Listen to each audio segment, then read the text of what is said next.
All right, we'll get started here in just a couple minutes. My name is Greg Ondo. I'm presenting from Northern Virginia in the United States. Please feel free to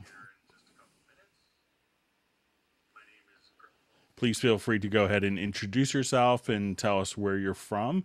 We had a number of people who had sent topics in advance to be discussed, and we'll go over those. But if you have questions that you want covered in today's Hangout, please feel free to enter them in the comments field on the side, and we'll get to as many as we can today in our allotted time.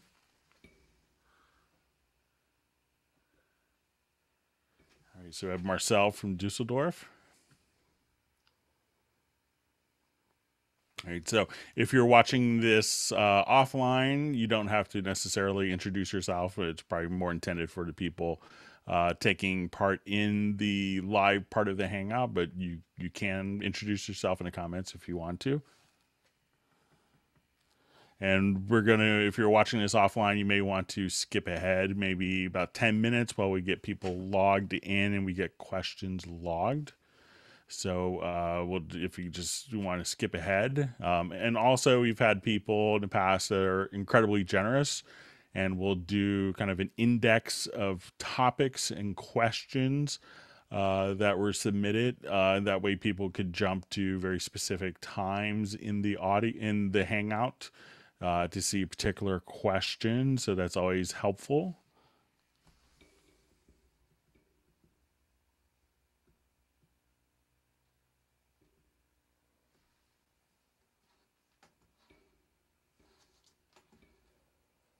Okay, seeing some questions come in.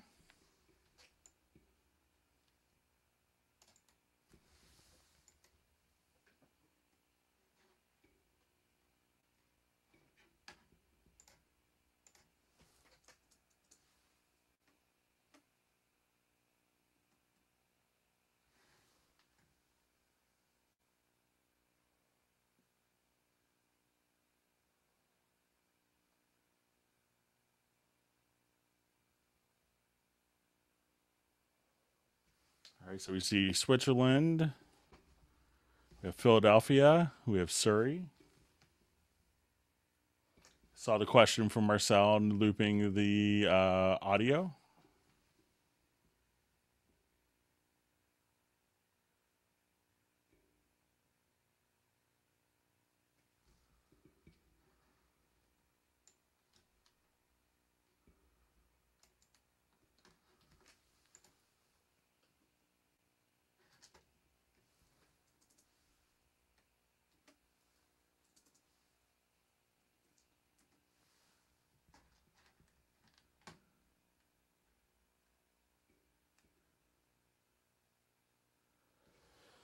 So for those people just getting logged in, please feel free to introduce yourself and tell us where you're from and any questions that you have. So we had a couple of questions already submitted, and we'll get started here in a few minutes.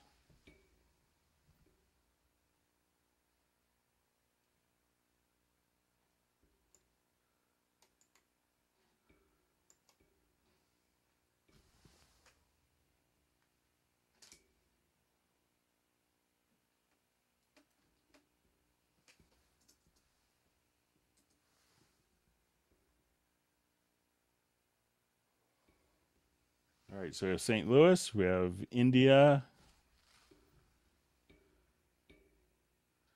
we have Israel, we have Poolesville, Maryland. Good to see you back online, Stanley.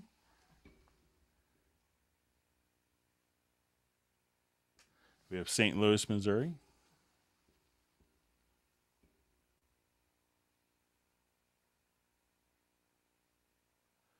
All right, we have New York City.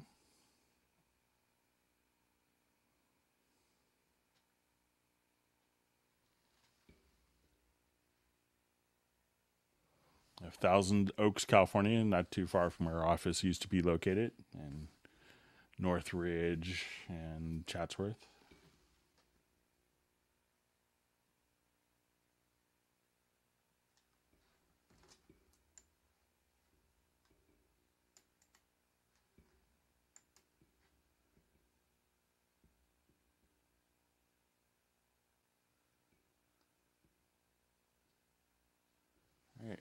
So I'll see you tomorrow in Dallas at Spunky's. All right, we have Newcastle.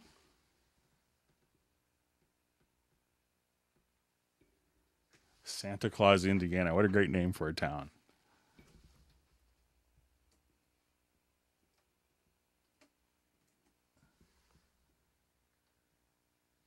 All right, we have Jace Murphy. You'll see him next week in Nashville.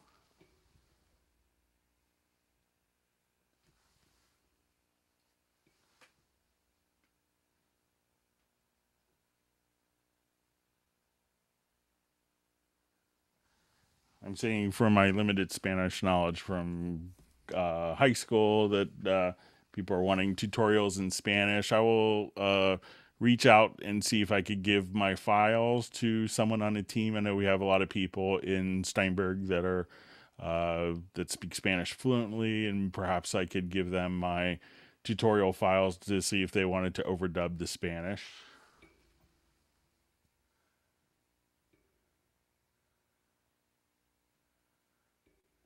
All right, good to see you, David from Charlotte.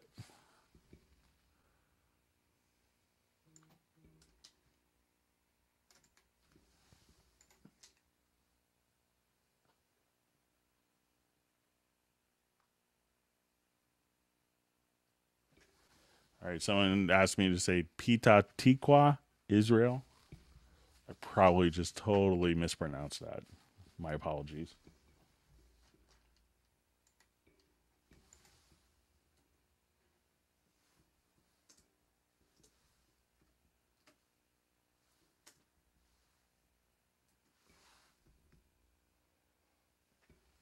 All right, we have Madrid, Spain.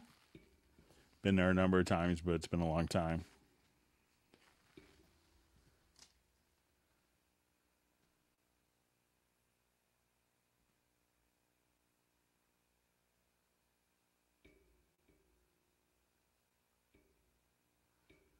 All right, we have Connecticut.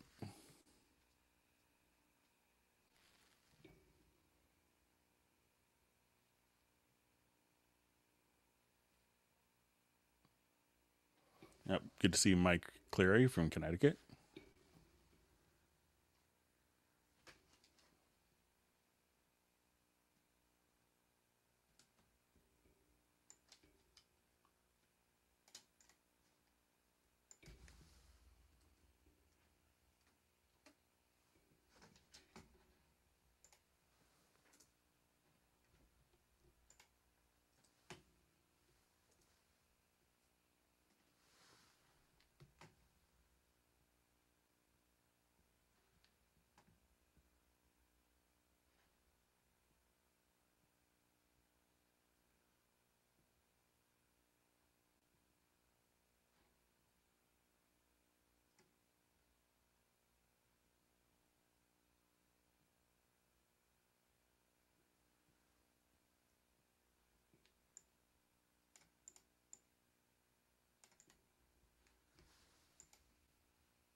All right, so we have Hamburg, Germany represented. I was just there a couple weeks ago. Always love going to Hamburg.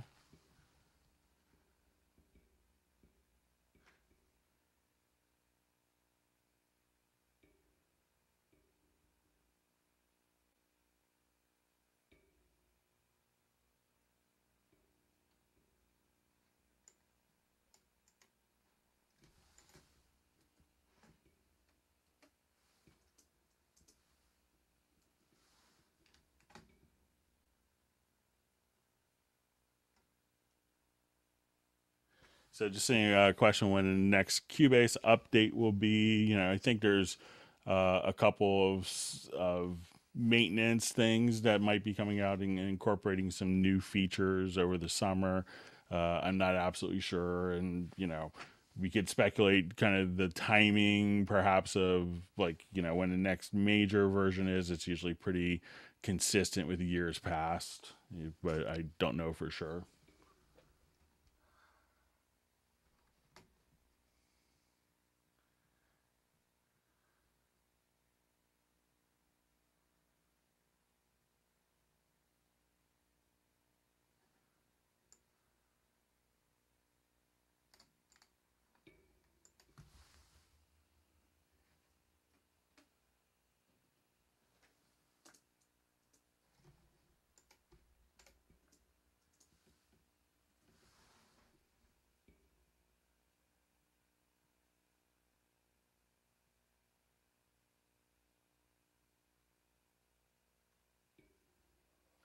Okay, we'll get started here in just a minute or two.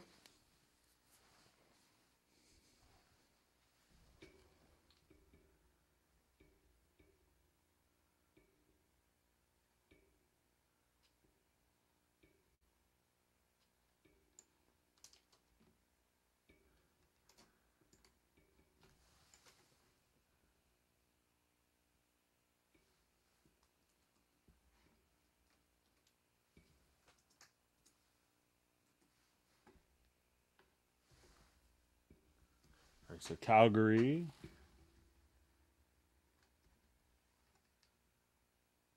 Switzerland.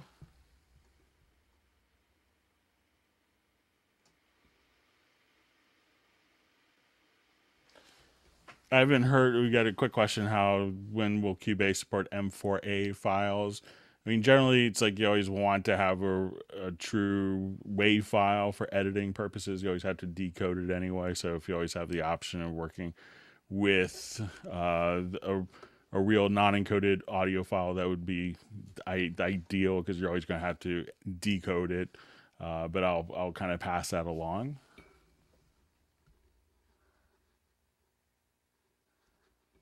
All right, so question again, where I'm located, I'm presenting from like Washington, D.C. suburbs area, so I'm just a little bit south of Washington, D.C. in the United States.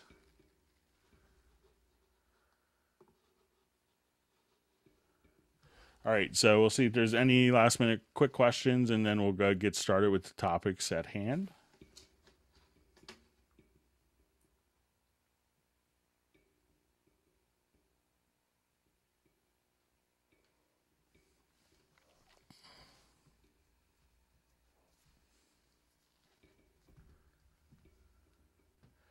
All right, so I'm seeing kind of comments that when people are recording MIDI, that it's actually being recorded early. So we'll go ahead and get started now. So, and this could be often when this is happening, it could be, because of a delay compensation issue. So depending on which version you're in, and I'm not sure if you tried this already, in the 9.5, it's actually in the bottom left-hand corner, but it's the constrained delay compensation. So often kind of toggling that can make a big difference. If you notice that in previous versions, this was always kind of up here in the upper left-hand corner. But from 9.5 and on, it's actually moved down to the lower left-hand corner. Let me just hide something real quick. Sorry about that. And jump back to Cubase here. So, but you could do that. Now, there's also, I think if we go into your device setup or studio setup in the newer versions, one of the things is you could also just adjust for record latency. So if you find that it's still not off, I'm not sure if you've done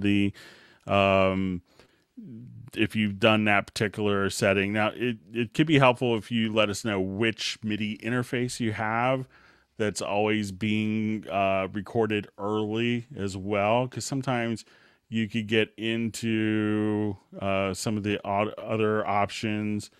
Let me see so if you go to, not under the MIDI device manager, let me just find this settings here. So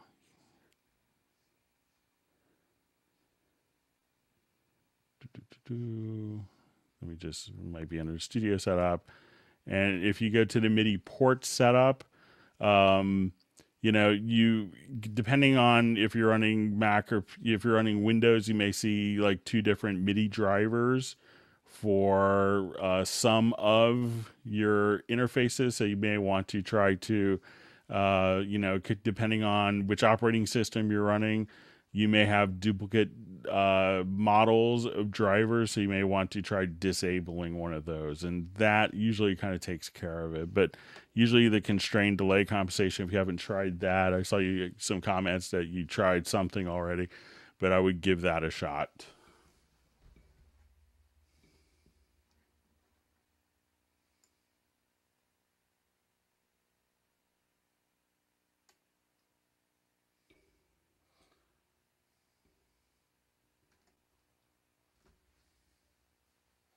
Okay, so we had a question from the Florida Keys, one of my favorite places, on how to use the fader for doing an aux send.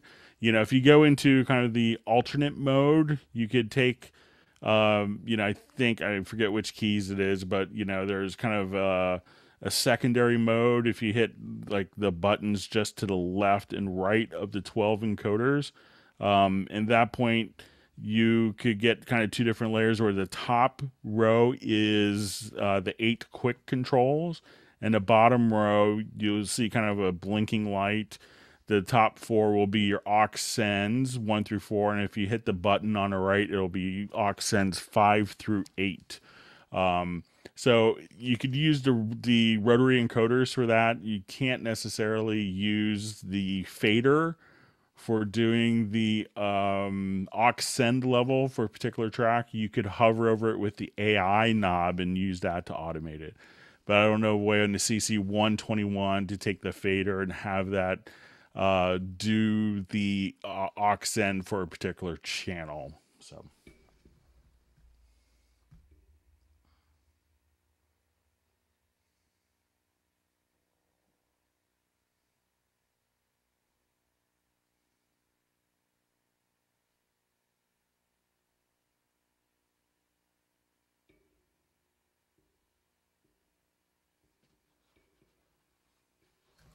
Okay, so getting some other questions here.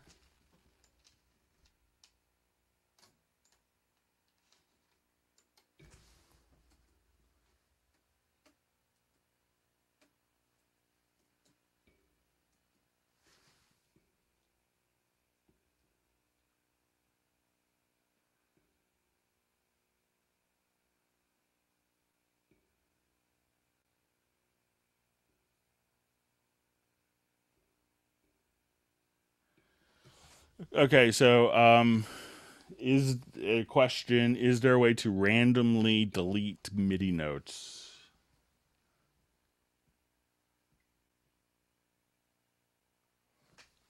To randomly delete a percentage of MIDI notes. So let's go ahead and take a look to see if we could randomly delete a percentage of MIDI notes.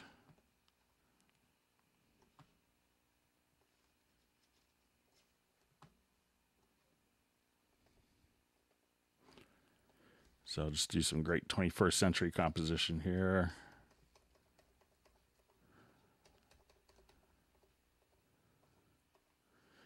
Okay, so let's say if we wanted to randomly delete a percentage of notes, I think we could randomly delete some notes, but I'm not sure if we could do it by percentage. So let's say if we want to go to the logical editor, I will just have this selected. So we'll choose to delete notes.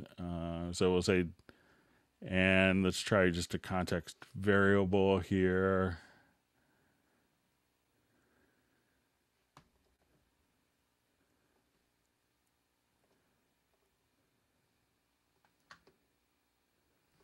Let's just see.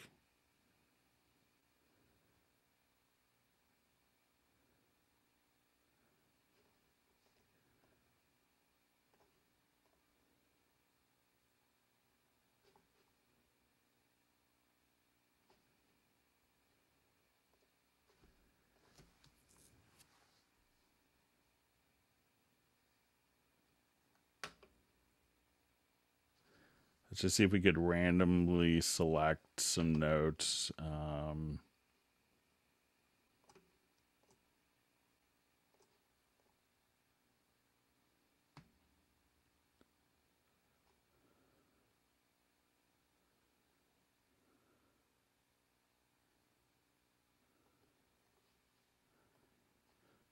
So I don't know a way with the logical editor to kind of randomly select events, because you want to generally just kind of do it. If you wanted to, you know, randomly just select notes, you could just kind of select a group of notes and then perhaps deselect some. But maybe if you have a like a, you know, and then just kind of delete randomly,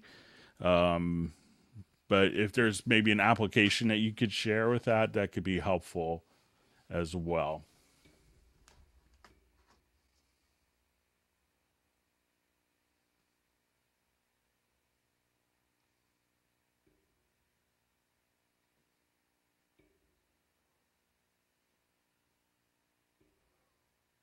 All right, so we had a question on, can I explain the VST connections? And this has been renamed in 9.5 to audio connections. So these allow you to define the inputs and outputs, and the I think it's R13, so that they understand the control room and they understand the outputs. So let's go ahead and take a look at our inputs. So these will be the inputs of our audio interface that we're actually using for recording. So you could define your inputs here. So my UR44 currently has 6 inputs. So I could set that up. So these will define the inputs that when we add an audio track, that at this point we could define our inputs directly here from the audio connections or VST connections. The other tabs that we're going to have is our group effects. So if I wanted to add a group, let's say for drums, we could just kind of come here and add our drum group. We could also add effects. So if I say, okay, I want this to be a delay. So at this point, I could just add like a mono delay send. And once that these groups or effects channels have been added, I could route any audio track directly to my groups or to different effects channels.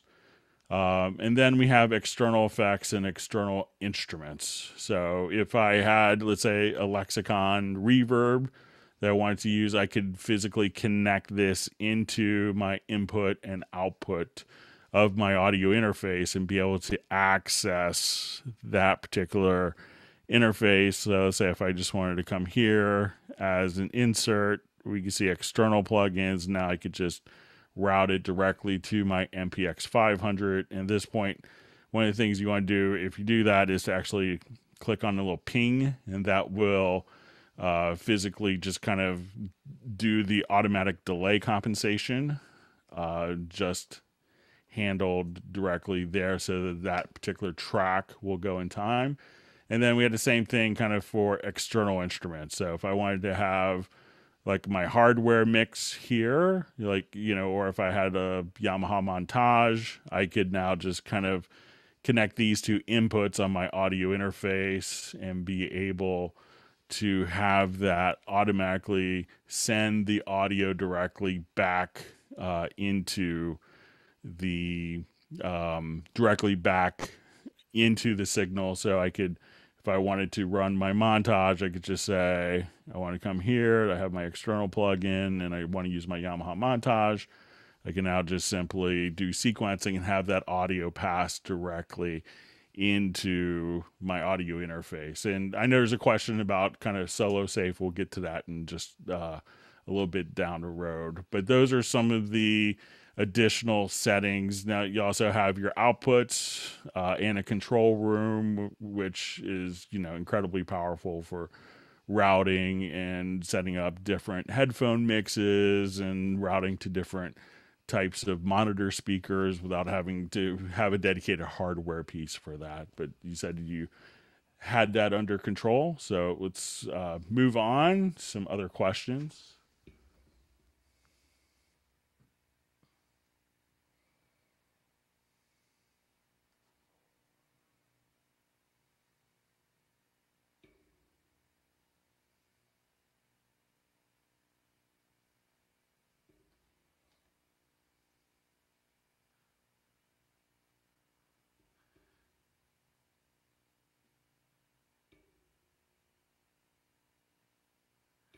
All right, so we'll go to some questions that were emailed in.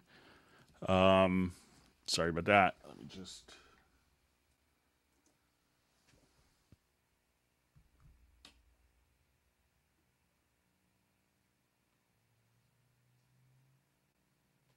All right, so someone asked, how to randomize the tempo of a particular of a tempo track. So if I wanted to come here and have a randomized tempo, so what we could do is we go to add track, and we'll go ahead and let's just add a tempo track. So we'll come right here and let's just randomly kind of draw in some tempo values. We'll make it a little easier to read.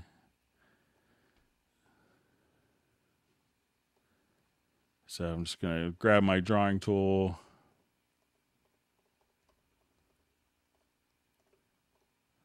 So let's say I have this as my tempo and I want it to randomize the tempo changes. Okay, so if I wanted to come here, I could select that range of tempo. And I think we could do this in a project logical editor.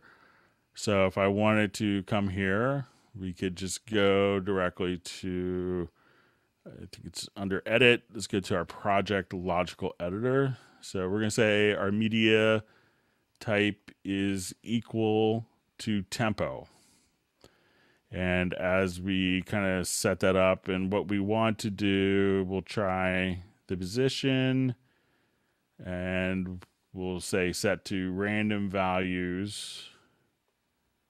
And now at this point, I could just click apply. Let's try just the length of the tempo.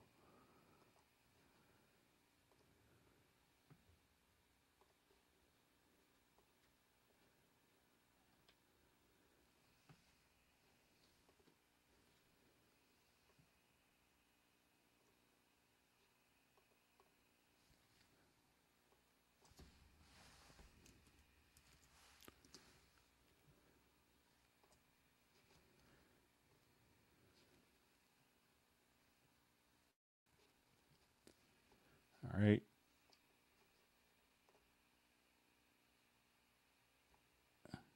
So just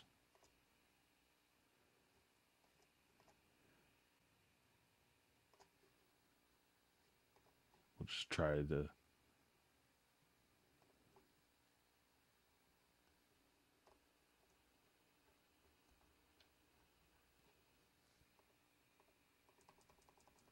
so here you could just randomize the tempo in different ways if you wanted to.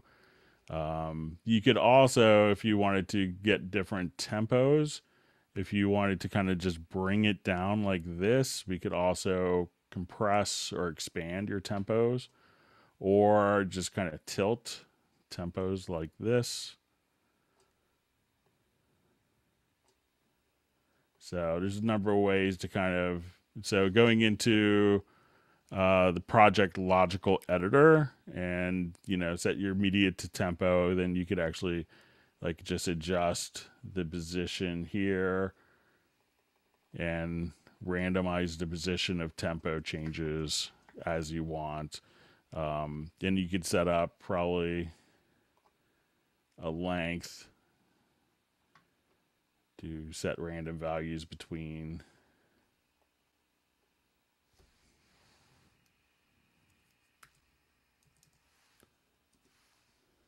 And do both of those. So as you kind of work with your different tempo changes here, you could kind of have your tempos randomized. So that's a way of randomizing tempos if you need to do that.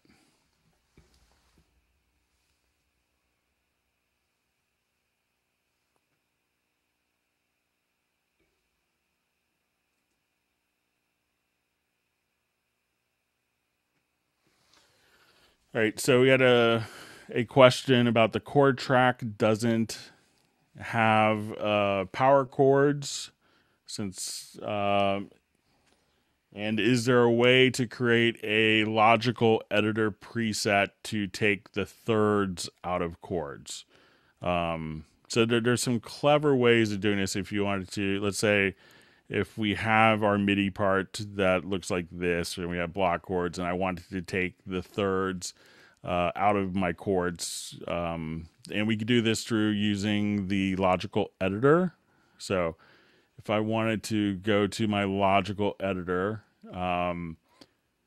We want to say our type is equal to notes. And then, so in the logical editor, we could define conditions on the top and tell it what we want to do in the bottom. So let's say I just wanted to delete. So I'm going to use a context variable here.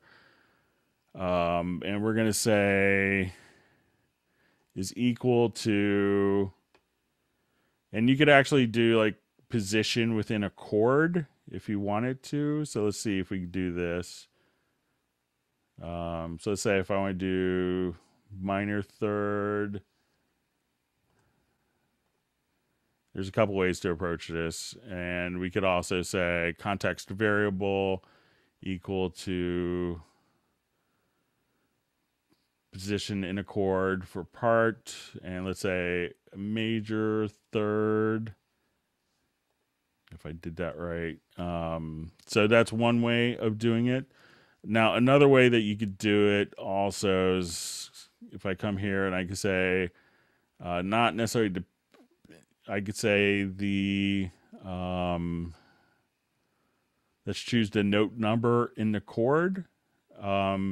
So I'm going to just choose 1, and that would be like the middle pitch here. So if I have this part selected, I could just hit apply and get rid of the thirds that way. So this way you could get rid of the second note within the chord, or you could say notes that are unequal to tonic in fifth. You know, so there's a number of ways through the logical editor that you could get rid of the thirds of chords. And I get this question periodically, why doesn't the chord track allow you to do like a power chord? You know, technically a chord needs 3 different tones, so having just the root, fifth, and the octave doesn't necessarily, you know, it's not a chord per se, it's a double stop. So that's why you don't see it. So technically a power chord isn't a chord, but I understand, you know, a lot of times it's called like, you know, an E5 chord, something like that. So, but if you come here and just kind of go into the context variable in the logical editor, and then you'll have different options where you could get rid of the thirds or different voices.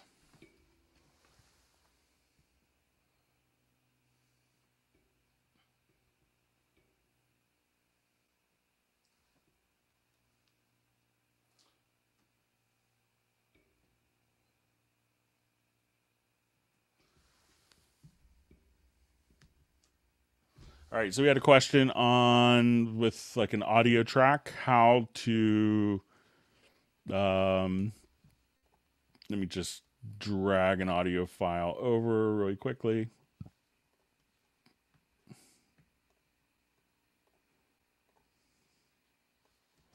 So let's say I have a drum loop and I now have my audio track here. And the question was, you know, how to kind of know, there's some confusion on what is a pre or post fader send. So if we go to your sends, by default, I believe it's going to be, let's just say we wanted to add that delay. So as soon as I come here, we can see that this delay is going to be, here's our send.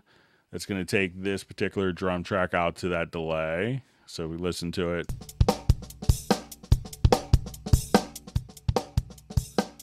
So we have that delay kind of continuing on. So as we do this, if you're confused whether it's pre or post fader, you can just simply right click. So it's going to be post fader by default, but if you click on pre fader, just right click, you can say move to post fader, move to pre fader. So at this point, you could just kind of right click, and then that's pre fader when it's blue. If you added another aux send, so let's say if I just wanted to right click here to add an effects channel send, at this point we could just say I wanted a reverb.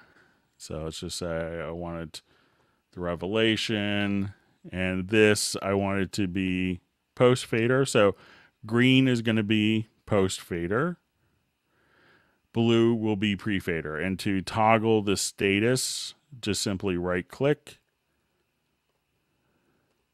and then you could just move to pre and post fader. So I'm not sure if I can't remember if the colors switched from previous versions or not.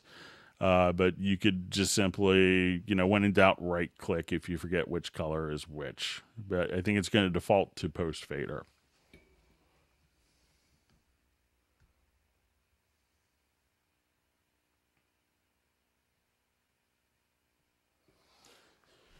All right, so we had a question on the chord track.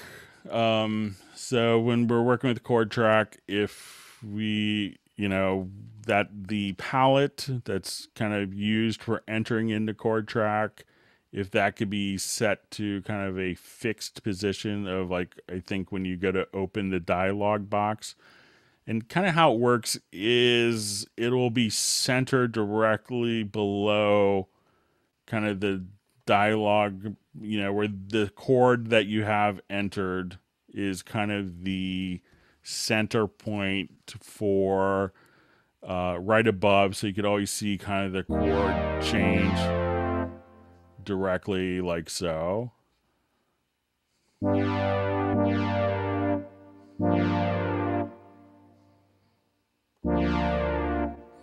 So if you wanted to shift the position, you could, adjust kind of, the position of the, the playhead here, so that, if you wanted this a little more over, I don't think it's really movable once you do that, but it is, as soon as you just double click, and if I zoomed, if it's kind of in the way of other things, you could just, and as you double click here, you could see that would automatically just place it directly centered below, so you can see the chord and all the chord pad settings. I'm just going to reread the question one more time, make sure I'm not just totally missing the point of the whole question.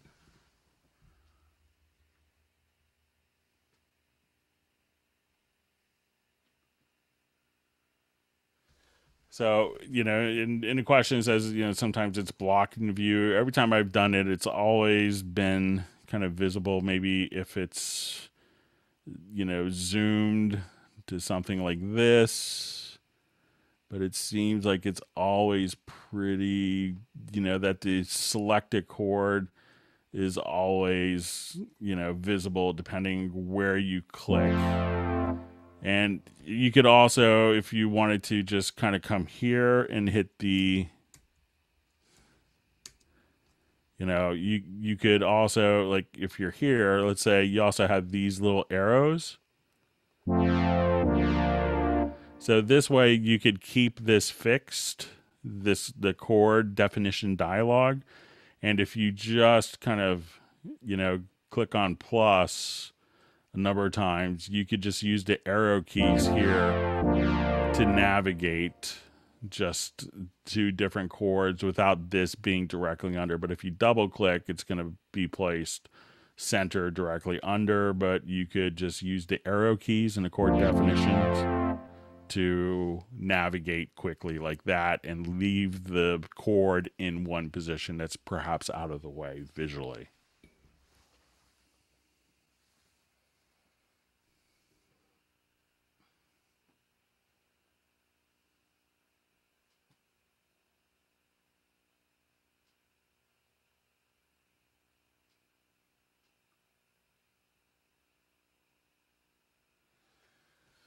So I see a question, and maybe I'm not understanding, but it's when I import any track, save last EQ setting, import, then I have to reset EQ. So if we had a particular track, let's say if I add an audio track here,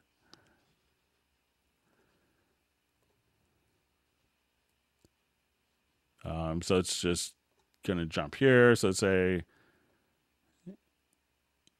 if we have this for our particular track, and I'm not sure if you're saving the EQ as kind of a preset. So let's say if we want to save this, and we'll call it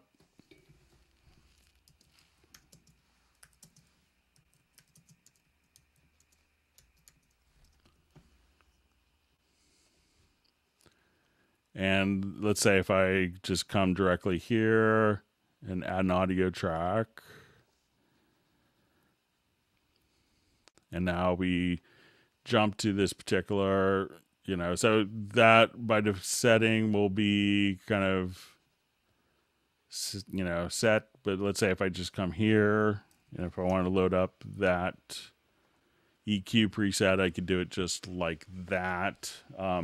So maybe if you could restate the question, I'm not sure if you wanted to save that perhaps as a default EQ or what you want to do. So if you could maybe ask the question a little later and down in the comments field.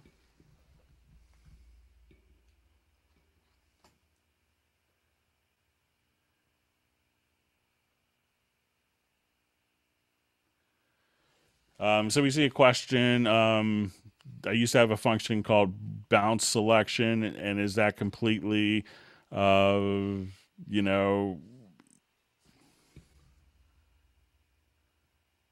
it completely replaced by the render in place? A lot of people will use render in place, but it's still there. So once something is selected, so if I wanted to just take this particular file and I did a fade out, a fade in, and let me just adjust the gain on the particular clip here. So say we adjust that, and I wanted to save that as a new audio event. You could just choose to come right over here and bounce selection, and you could choose to replace the events, and then you could just have that particular audio file with the fades automatically kind of taken care of for you. But you could accomplish the same thing with a render in place, and the render in place works really well for if you're doing for multiple files, or if you want to take like a number of drum tracks and bounce it down to a stereo. Render in place works great for that. And obviously the render in place, a lot of people primarily use it for working with, rendering virtual instruments, which you could obviously do, and it's a great use for it. But the, bounce selection is still there. So Steinberg is pretty good about if you're, we had some discussions last time I was in Hamburg about, once, even if it's perhaps not a feature that's used extensively, that there's going to be someone that uses that particular workflow. So we can't necessarily take it away from people. So that's one of the things. So the bounce selection will still be, it's still there, still functions the same way. You could do kind of more flexibility with, rendering with different effects and stuff like that in the render in place, and working with virtual instruments. So, there's uses for kind of doing a bounce selection and, to kind of consolidate edits very easily, but if you wanted to incorporate a lot of the real-time processing, the render in place may have more functionality. But both of them are still viable and still work independently of each other.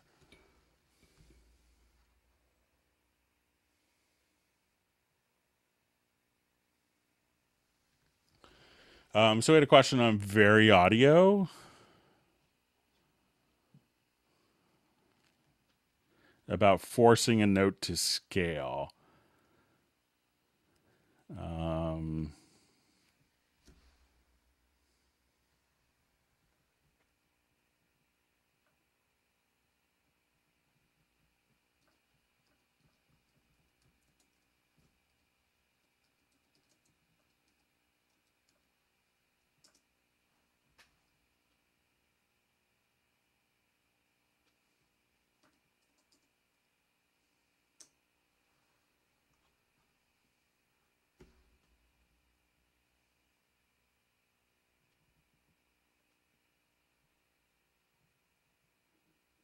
All right, so let's go ahead and take a look at this project here.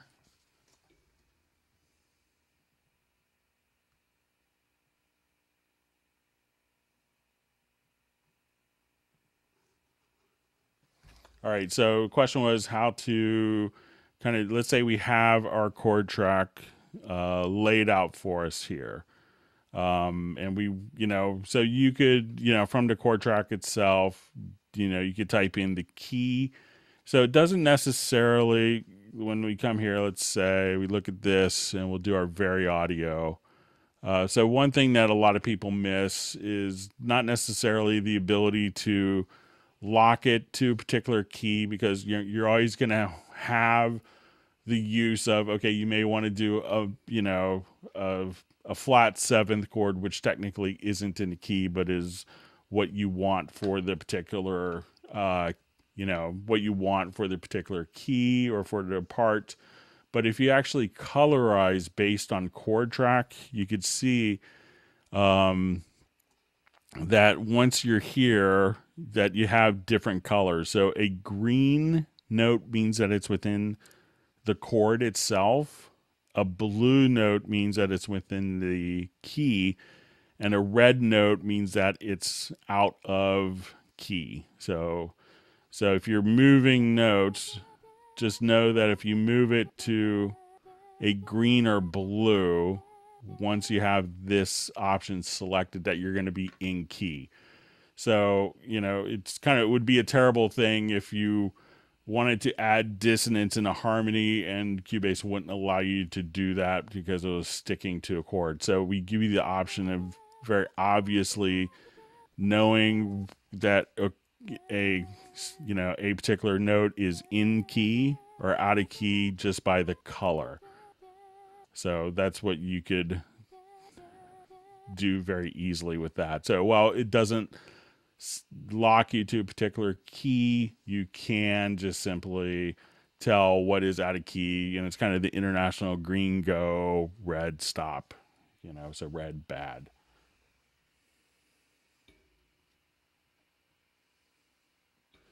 All right, just let me read through a couple comments here.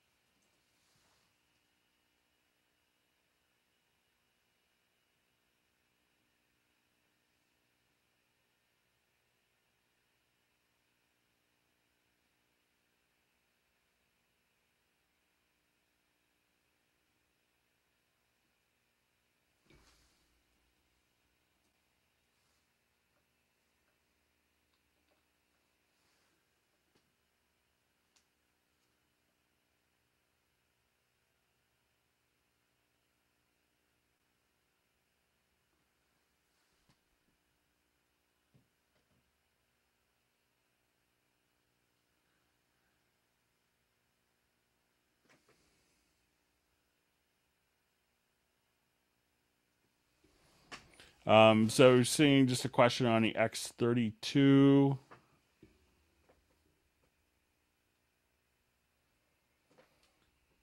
So the X32 audio interface using FireWire is excellent, but when switching to the USB connection, get strange noises and disappearing sounds from my speakers. So it could really, sometimes you may have other things going on in your USB, but the one thing that you could always check is, as soon as you go to your studio setup or your device setup in pre 9.5, is just to adjust the, select your X32 here, and you'll probably have a control panel and you could adjust the buffer size.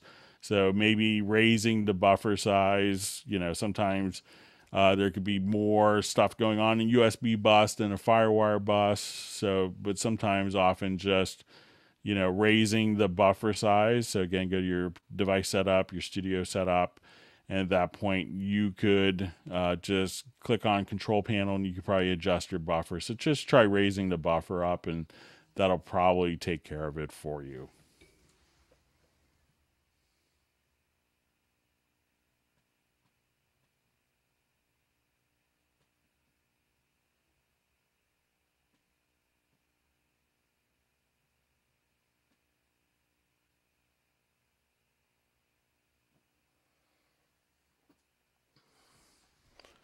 All right, so we had a question about kind of kickback metering in Cubase, you know, so while Cubase doesn't have kickback metering, often what you're going to want and what's more accurate is what the actual plugin is doing. So let's say if I put my compressor here, you know, on a particular vocal file, make sure I'm not going to kill everyone volume wise.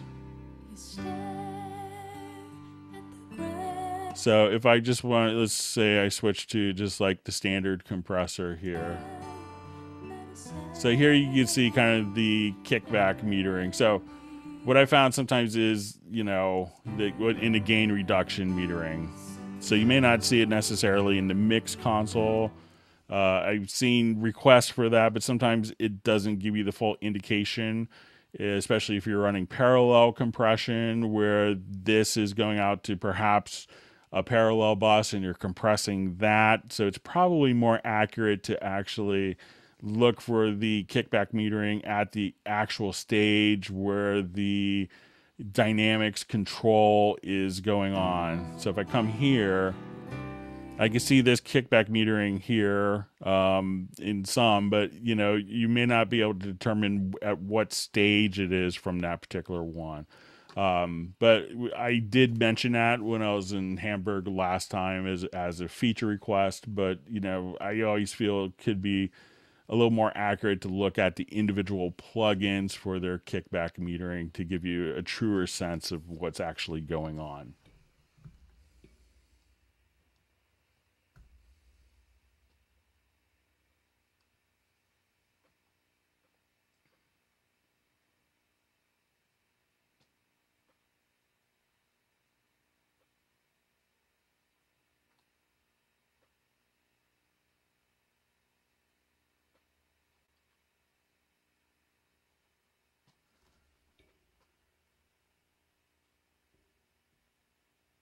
Right. So we just had a question on using track archives in a template.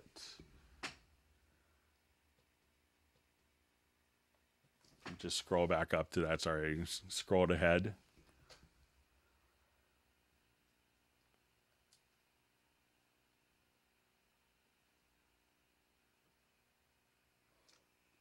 Okay, so saving like an instrument with multiple outputs and how to actually do that kind of with a track archive. So let's go set up a new project here.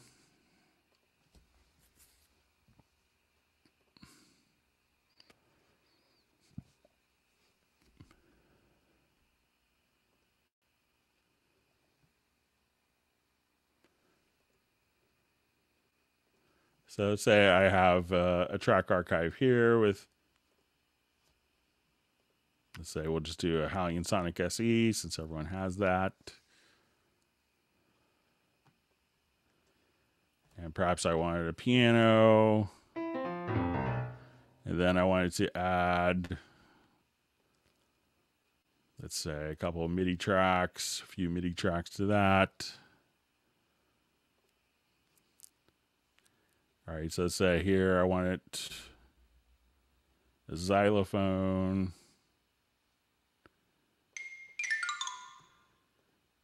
And let's come here. Let's say we want like a synth harp on channel 3.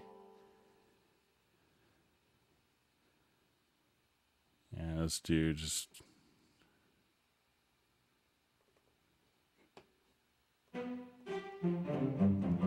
some strings. So when I come here, I could, as I select each one, piano, strings, or synth harp, and let's say xylophone. So a lot of people use a template to always have a known starting point. So many composers will spend, you know, a long time setting up templates with all their go-to sounds so they can have access to it. You know, if you watch some of the Junkie XL videos he does with Cubase, you know, I've been in his studio where, you know, he's had 3,200 tracks going on for his templates. So, you know, people will build up large templates, but if this was a particular you know, particular type of, you know, instrument sounds that we wanted to save independent. And let's say these are going to multiple outputs here. So I will just click to our outs. So we're going to have 4 outs. And when we go to our mix, we'll set this to output 2, output 3, and output 4, like so. So now when I play, you can see that these will go out of different outputs in my mix console. So it's not all being mixed simultaneously. So if I wanted to incorporate this into other projects, I could now, and it's kind of goofy, that's, you know, different naming conventions. So if we come here, we could select these tracks and we could choose to export selected tracks. So we'll call this our May 14th. And this is, when we export these, it creates an archive. So we'll say May 14th, 2018 Hangout. Okay, so now when I come here, and I'm going to just save this as a project as well. So we'll call this our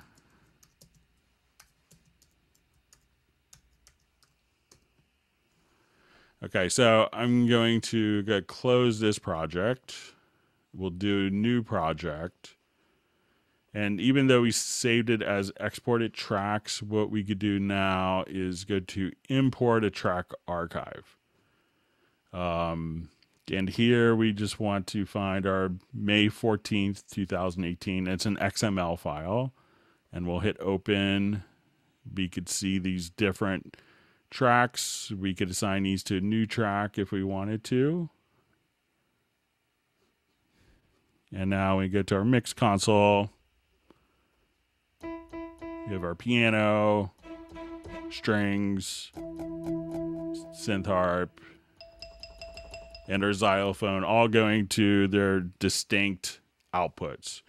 Now, I think if we just undid that move, we could also, let's see if we come here, and we'll see if the outputs are carried over when we could choose to go import tracks from project. So we'll just kind of come over here.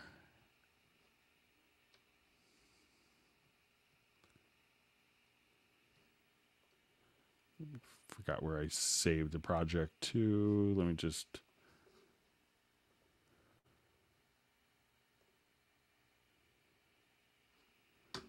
Okay, so it might be in my auto alpha folder. So we'll.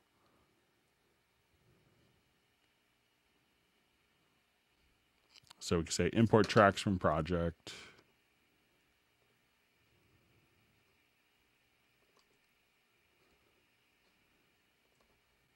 So I could select the project here, and then I'm able to just import these, and it looks very similar to what we did. And it looks like all of the routing has also been preserved with our multiple outputs as well. So there's kind of 2 different approaches. So, you know, I would think of a template as being able to have all, you know, like your starting off point where you know exactly where all of your files are, where it's kind of like your known starting off point. And then you could export your selected tracks to a project archive, and then you could just simply call that up into any other project or import tracks from the project and be able to maintain your multiple outputs and save it all as one single file that you could import into any other project. So if you know that this collection of sounds is exactly what you wanted to have access to in other projects, it's 2 ways of accomplishing the same thing.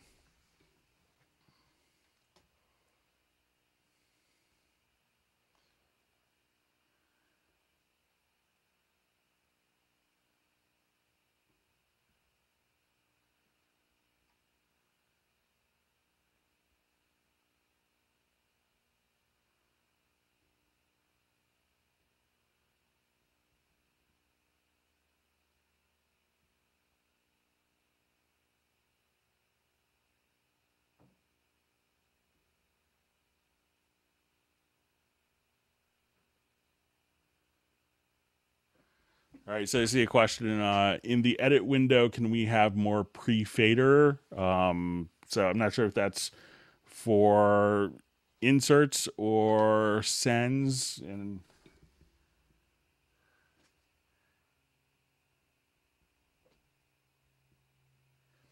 it says for Cubase 9. One of the things that in Cubase 9.5 was one of the big feature requests that people wanted was the ability, to have more inserts. But as you add an insert here, let's say if I just come here, with 9.5, you could take the green line as far as inserts. So each of the sends can be pre or post. So that should be flexible enough. But now what you could do is just grab this green line, and you have to have one pre or one post, but it's movable for how many pre and post fader insert slots that you have within your project here. So that's one of the cool things in 9.5.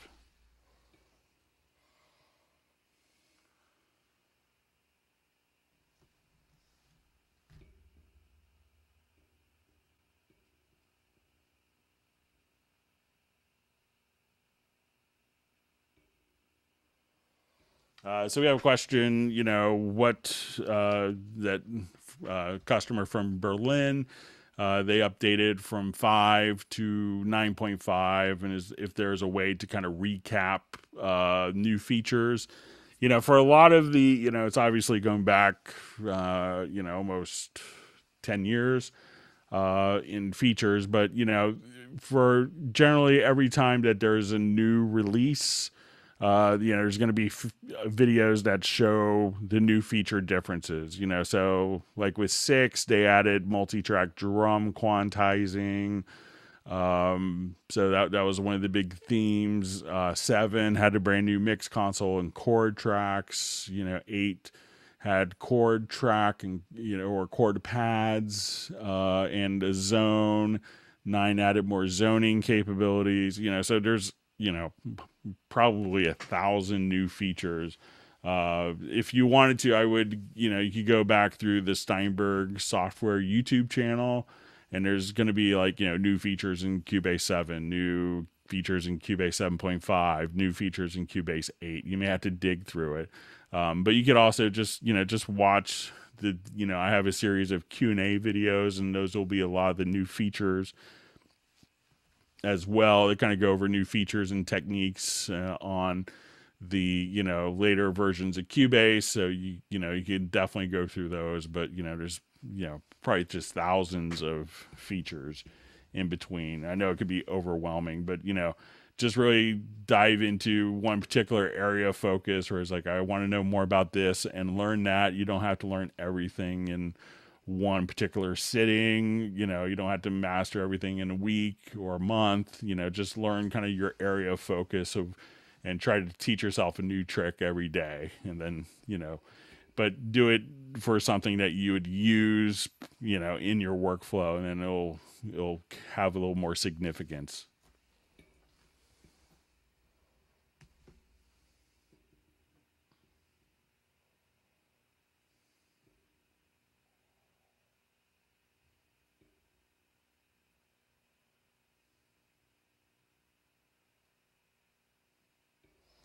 All right, so we had a question. It's we had Taylor checked in, said he was late. We went through a bunch of your questions already. I'm not sure if you caught some of them.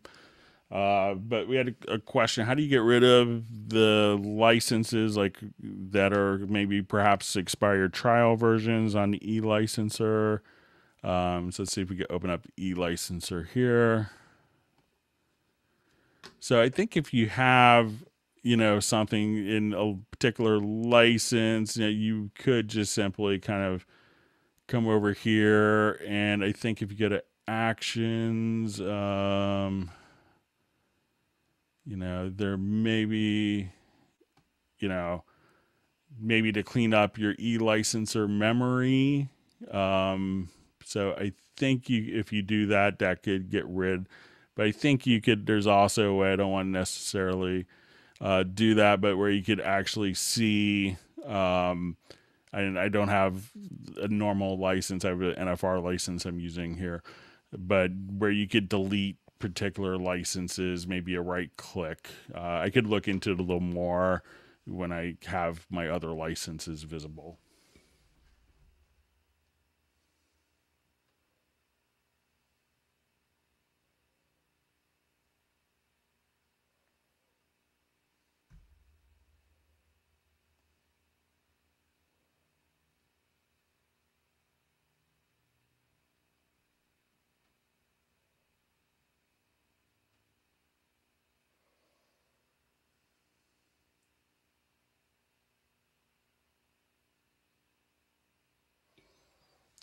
So we have a question: is it possible to use a different on-screen keyboard other than one that comes with Cubase? So, you know, if you're not familiar, there's kind of a little on-screen keyboard that you could use for different Cubase parts. So if you wanted to, and I don't think that's resizable, but you can, and if you wanted to, you could hold a note and bend to the left and right for pitch bend, or up and down for modulation. So you could do that. You could also, if you just kind of click here, you could use the keys on your computer keyboard. There may be a VST plugin that allows you to do this. I know some people, I saw one of our developers once at a trade show. He just had a total itch to write a song, and he was actually just using his, and I have this just in step mode. But, you know, anytime there's a little break at a station, he had a real itch to actually compose a song at a trade show. So you could actually just kind of come directly here and hit the keyboard directly on the left-hand side of the key editor as well. There's probably a MIDI plugin that could work as an insert, or a MIDI plugin that could transmit. You know, a lot of plugins could actually, you know, like some plugins, their on-screen keyboard will transmit MIDI. A lot of them don't, but some do. So depending on the plugin itself, you could actually just use that. But I don't know of one off the top of my head. So usually I activate the on-screen keyboard, and then, you know, I kind of use my QWERTY keyboard, my computer keyboard, and just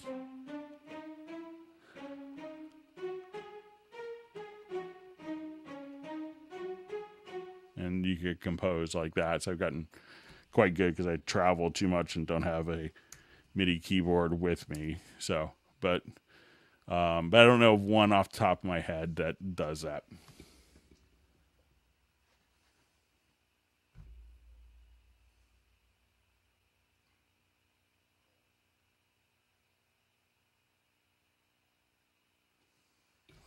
All right, so we have a question. Cubase doesn't have an edit mode like Nuendo, so how do you spot to picture? I'll show you one way. Let me just see if I could open up this project, if I have it. I think I have it on this.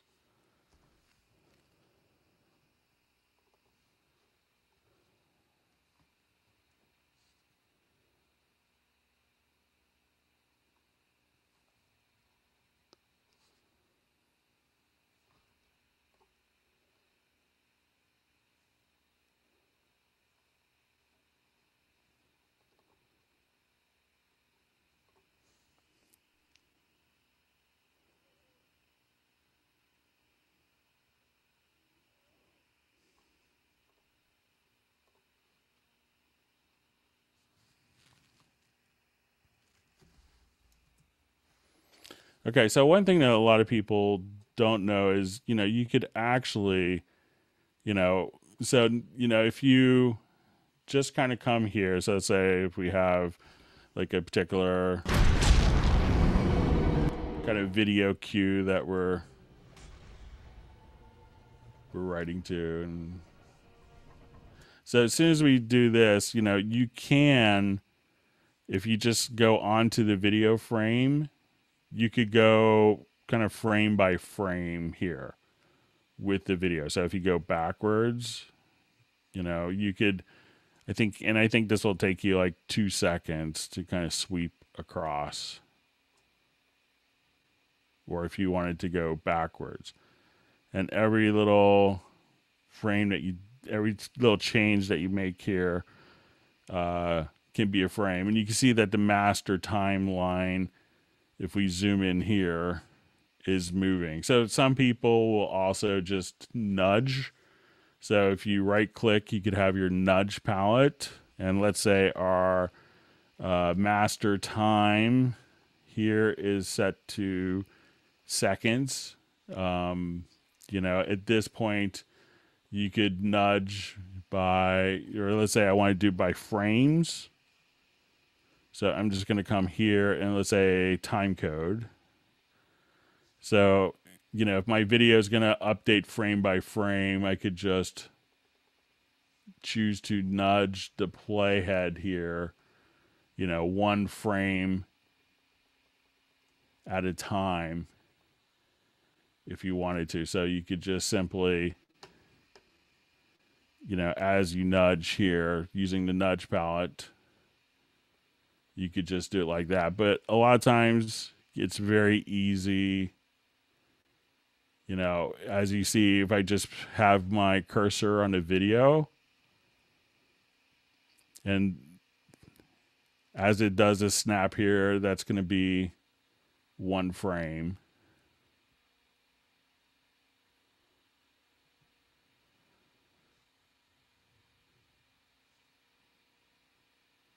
So if I wanted to go across, we could say, okay.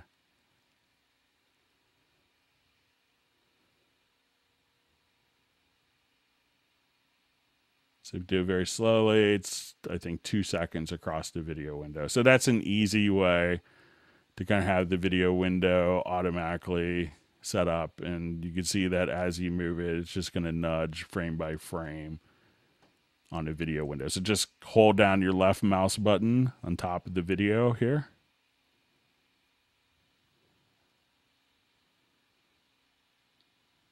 And then you could just quickly or adjust, you know, adjust to the position here.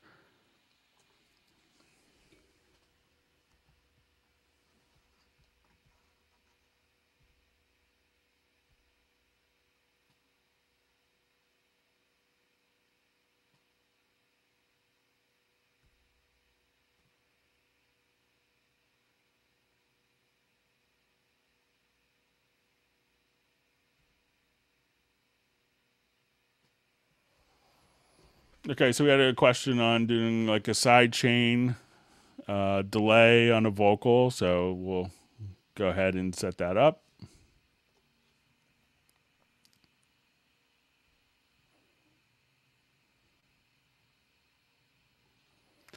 Okay, so what I want to do is, let's say I'll just take this and let me just revert.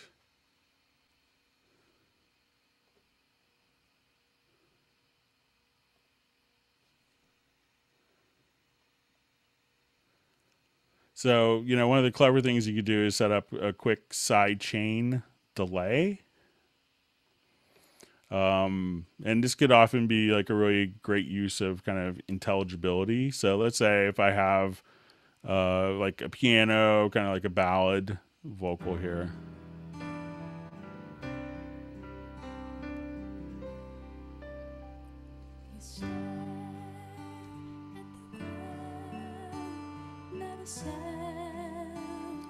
So if I solo this, I have just a bit of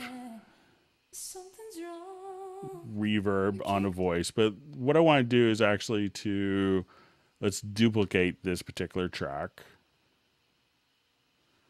Okay. And on one of the tracks, I wanted to have,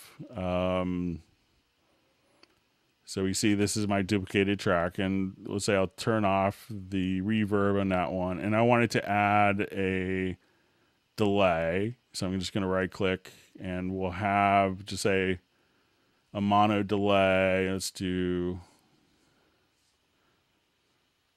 quarter notes, or we'll do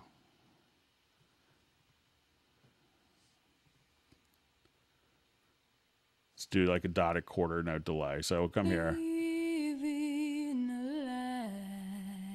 So I'm going to turn this up on this so we can hear.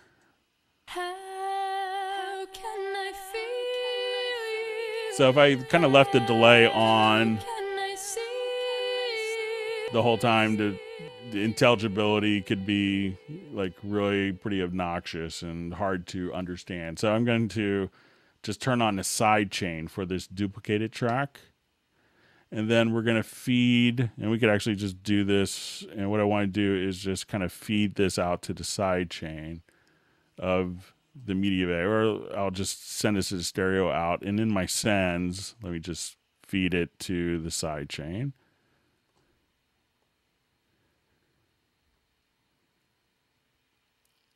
So the goal is to, as soon as we come here, we'll just say in our vocal, something's wrong. And when the original vocal has a pause is when it's going to bring in the delayed track. There at the ground, not a sound.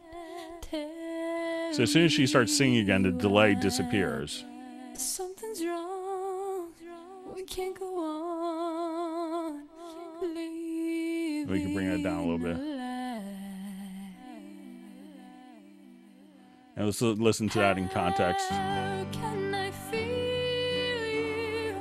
How can I see you when you're running high from the light? Be someone tonight.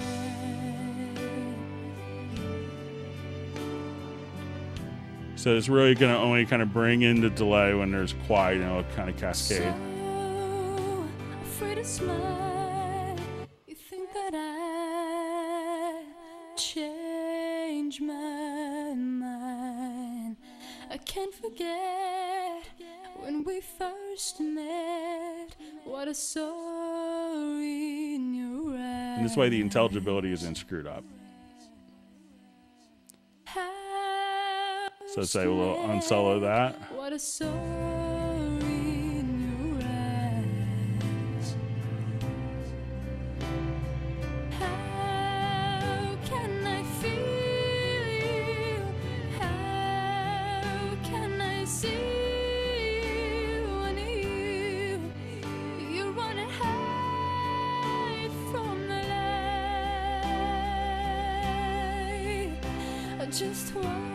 So again, what you want to do is duplicate the track. On a duplicated track, you want it to just have the send there. You want to activate the send. Go to the original track, and on its send, you want it to feed the side chain of that particular track. And that way, the delay is not constantly going on. And when she stops singing, the delay from the other track will kind of be brought in, and that way you have a lot more clarity to the vocal without kind of just constant delays, just kind of confusing the listener.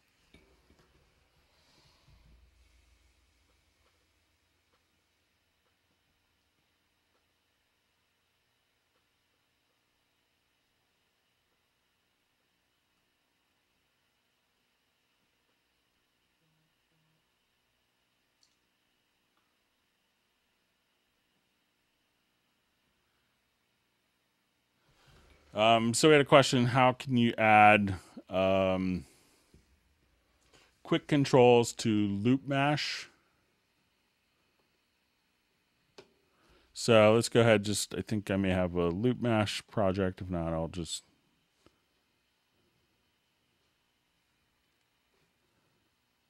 to show this. So and a way to kind of automate LoopMash was kind of the point of the question.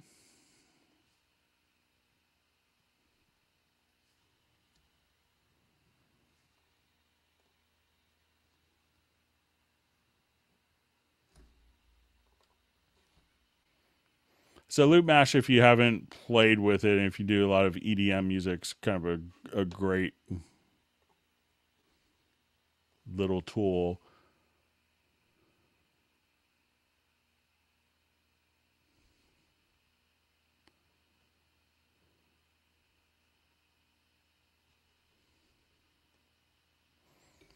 All right, so let's say we have a project here.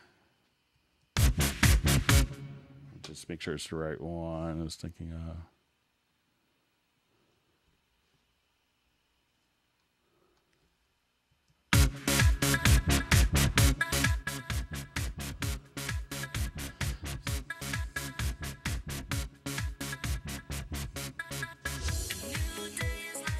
so I'll just go ahead and open up LoopMash, and if you wanted to assign, these, while if we kind of look at it, you may right click and not see the assign to MIDI CC messages, but these are all set up to trigger via if it looks like a piano keyboard, it's for a reason. So when you come here, you could actually see just the piano keyboard. And there's two ways to kind of automate this. One is to, just click on automation here. So say, okay, we're going to start at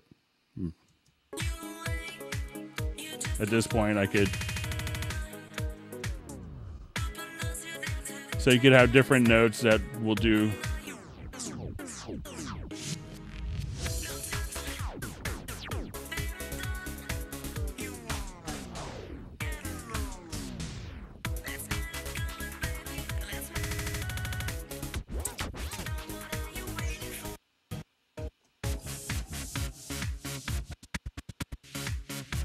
We're going to capture.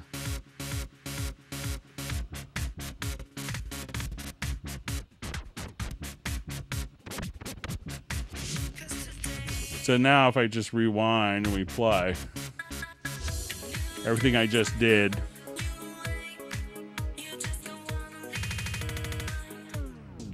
is everything I just did. So my cursor's over here.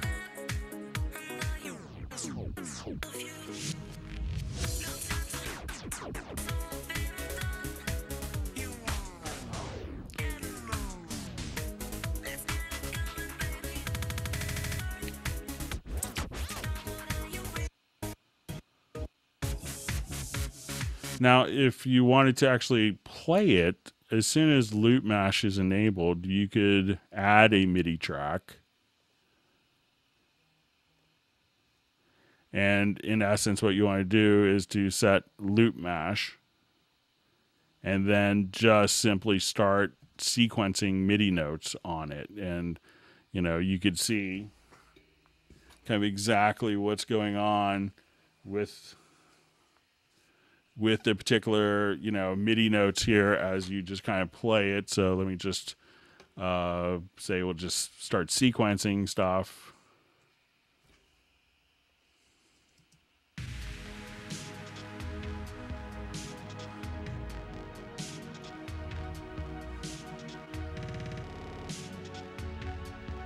So let's say I just want to record.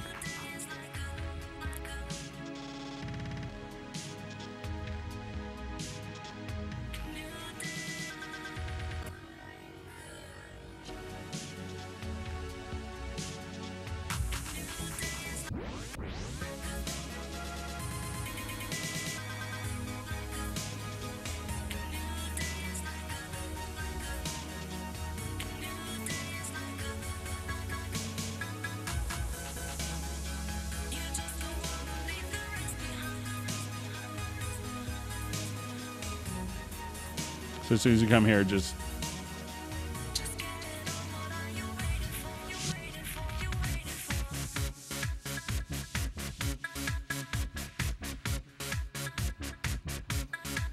and then you're able to just simply sequence those different events as well. So, you could find just, in the manual list all the MIDI notes for all the various functions, but you don't necessarily have to automate it through quick controls. You could automate just the plugin itself or just sequence directly from within LoopMash. So as soon as you come here to your mix console, just again,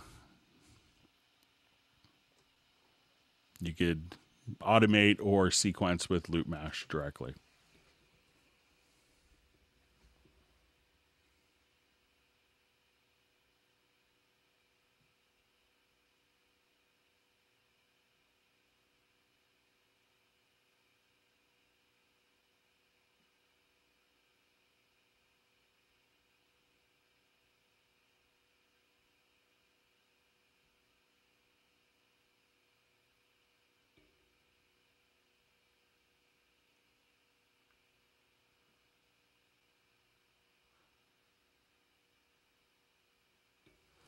All right, so we just had a quick feature request for automating or being able to solo the aux.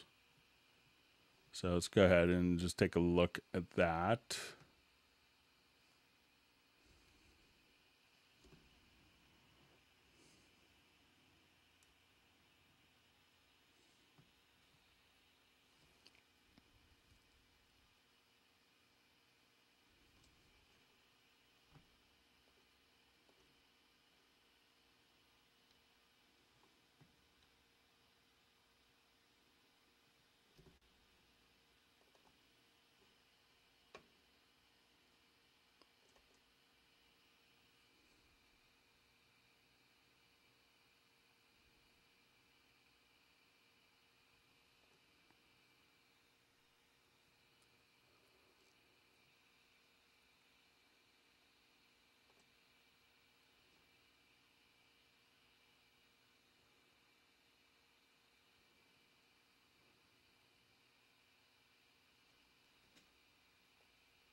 Okay, so if we come here,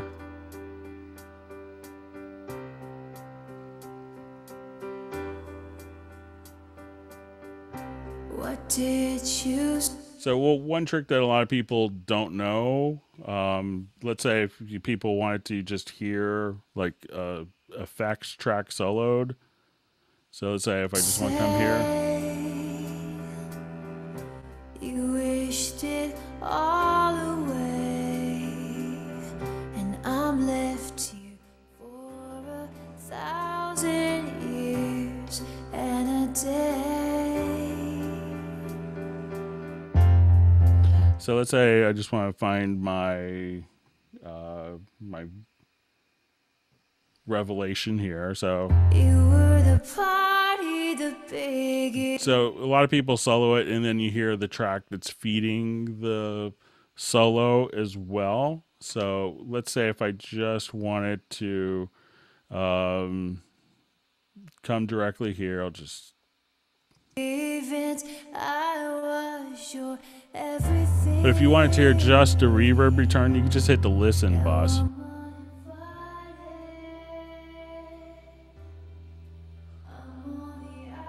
So that's just a reverb by itself. So if you wanted to EQ the return,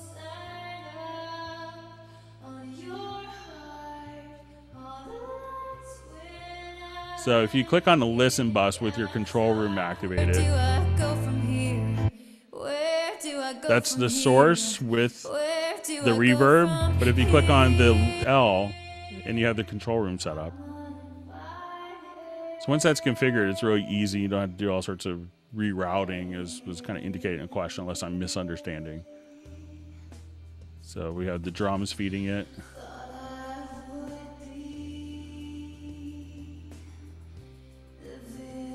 So that's just the reverb. The reverb with the sources. Forever, didn't you see? And then in context of the whole mix. The way I looked at you, I fell right through. Had to do it all for you. Now I'm uninvited. So again, source with reverb. I'm on the outside looking in. You put the clothes And just a reverb isolated. on your heart. All the lights. So using the listen bus to kind of, tweak your reverb returns is, a very easy way, once you have it kind of set up in your control room, which you probably should if you have the pro version, make, you know, very easy without doing all sorts of rerouting and, you know, setting up things for 10 minutes.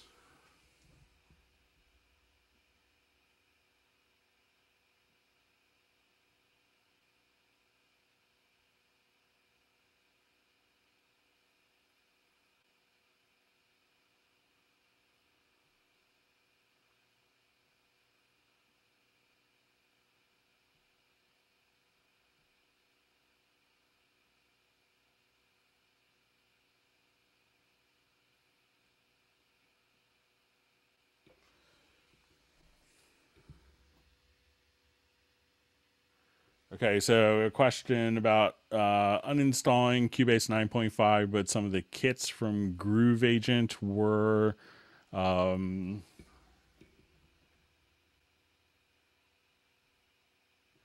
were missing. You know, when you go to reinstall, that you get a message that the content is already installed.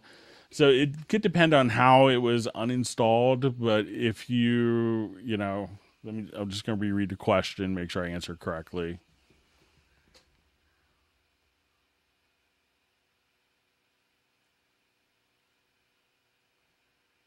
You know, during the Groove Agent reinstallation, you know, when you go to reinstall, you know, you have the choice to actually you know, choose to, you know, with the different installations where you could, you know, you get a choice of will reinstall, already installed, do not install. So you can manually select like the content, you know, even if you want to drag it over.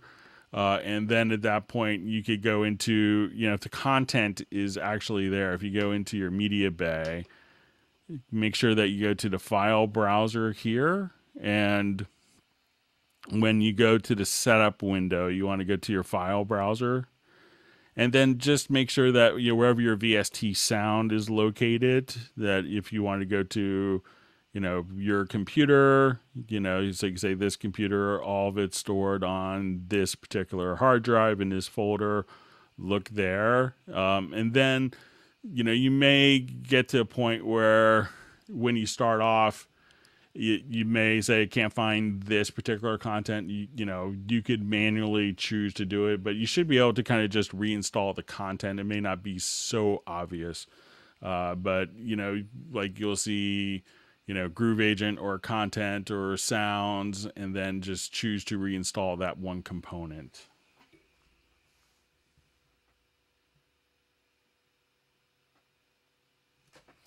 So we had a question, you know, about storing, you know, like different settings for a vocal. So, and it kind of included, and let's say, you know, you could do this kind of like here, I have a de-esser, a compressor, noise gate on this vocal. Or if you wanted to use, you know, other plugins, you know, you could just kind of come directly here. Let's say, okay, I want it, you know, I have this all set up as, you know, a de-esser, and let's say if you have a reverb. So if you wanted to save them all as, you know, different effects, like, you know, all these inserts as a preset, all you have to do literally is, you know, once you have your channel settings and you have your EQs, your channel strip, and your inserts and your panning, that you could now just come here and then save track preset. So call this May 14th.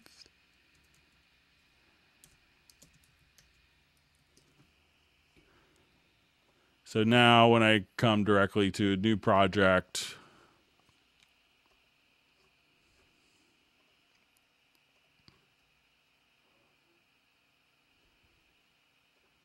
I can add track, and then when I go to add a track, we could, or when you go to, let's say, I'm sorry, missed it again. So you can say add track using track preset.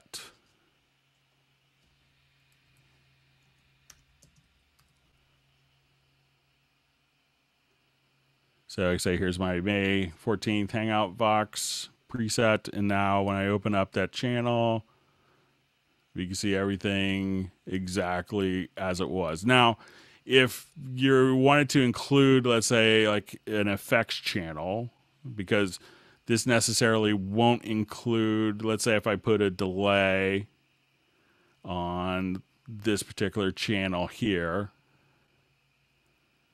So let's say I'm in my sends and I wanted to include a send that was a delay.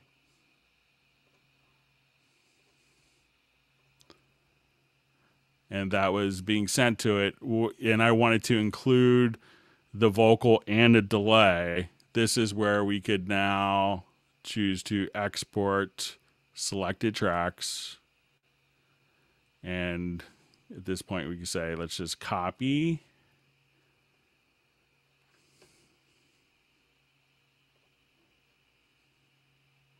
And then from that point, you could just choose to import the track archive. And at that point, just like we showed earlier in the Hangout, you could have, like we did with the 4 outputs on the Helicon Sonic SE with different instrument sounds. At this point, we could choose to have the vocal with the stereo delay, and your aux sends levels are preserved as well.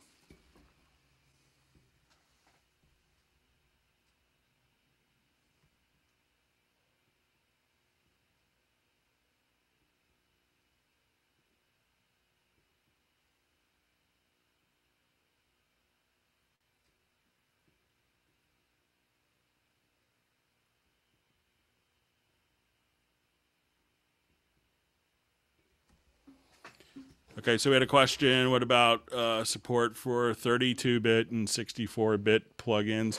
So with version 9, after 10 years of bridging 32-bit plugins, Steinberg kind of rightfully, I think, decided to stop continuing to bridge 32-bit plugins because they do cause a pretty high level of system instability in contemporary operating systems. But you can still get different, different types of 32-bit plugins with a third-party bridge. So you still do that. And many people use a program called JBridge as a bridging solution. So if you need to run 32-bit plugins, realize that a lot of the companies may not be updating, or it's just a favorite go-to plugin. You can still have access to it using JBridge. So we didn't cut it off. We just chose not to bridge plugins for kind of enhanced stability within the operating system.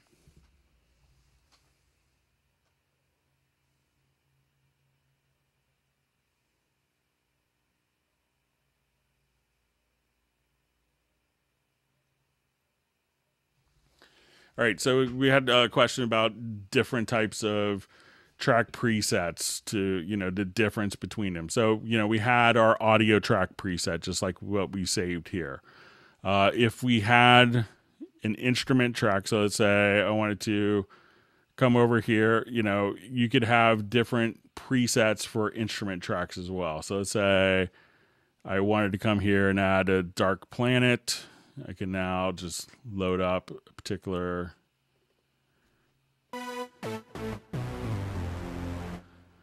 so if I wanted to, again, save this as a track preset.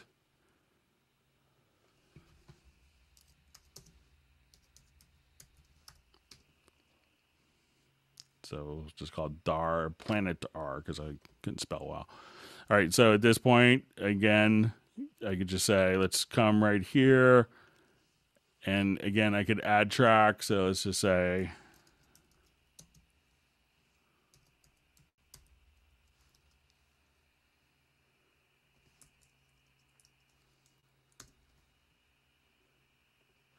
I forgot what I called it, but so you could do that. Now you could also, save, a number of different things as presets, and these can all be kind of available. So, as soon as you kind of come here, you could go through, track presets, channel strip presets, pattern banks, effects channel presets, as well as like, VST effects presets. So, you could find, any type of, different types of presets here.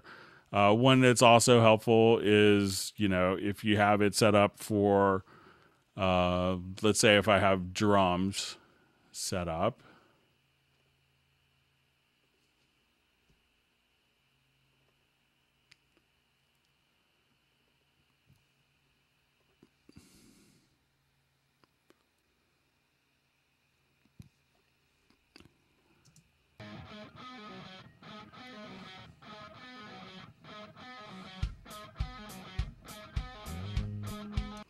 So let's say if I wanted to come here, and I liked all these particular drums as like a multi-channel. Let's say it's my studio drum kit. Again, I could save a track preset.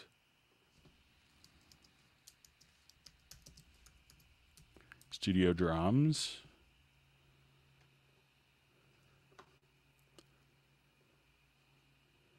Go to a new project.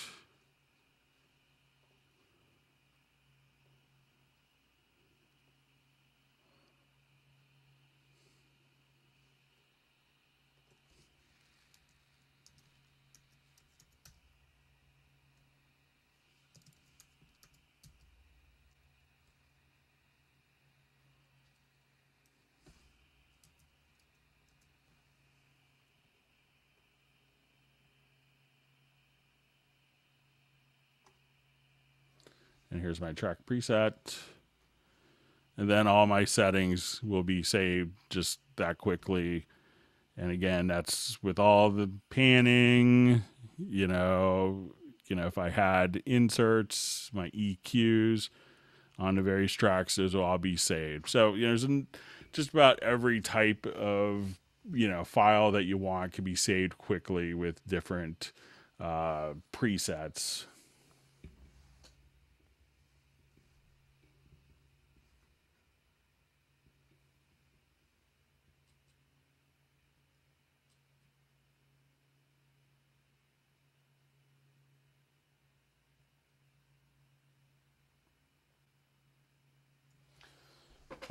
So we had a question, tell us about 64-bit recording. I don't know any program that actually does 64-bit recording, or at this point, I don't know any program that does 32-bit integer-based recording.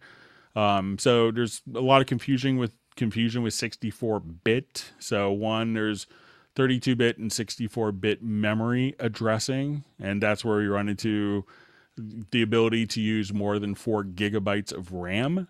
So that's what 64-bit will give you. There's but if you do that, you'd have to, your 32-bit plugins would need to be bridged, but this has been going on for 10 or 11 years. So, most everyone should be running 64-bit plugins and not bridging 32-bit. So there's also 64-bit internal precision. So if we wanted to go to Cubase, here we go to the VST audio system and a processing precision. You could have a 32-bit floating point or 64-bit double precision floating point. So that's kind of how the calculations of the audio engine incorporate, effects, EQs, and different, changes to the sound that could be implemented by, like software DSP programming.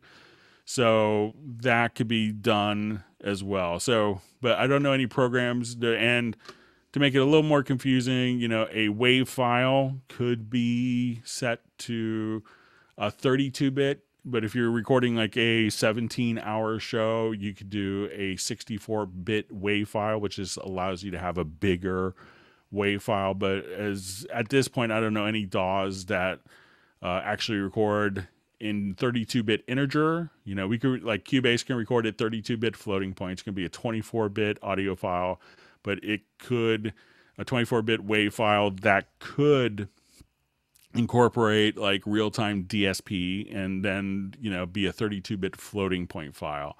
But right now we have, no DAWs I know of, and I could be mistaken.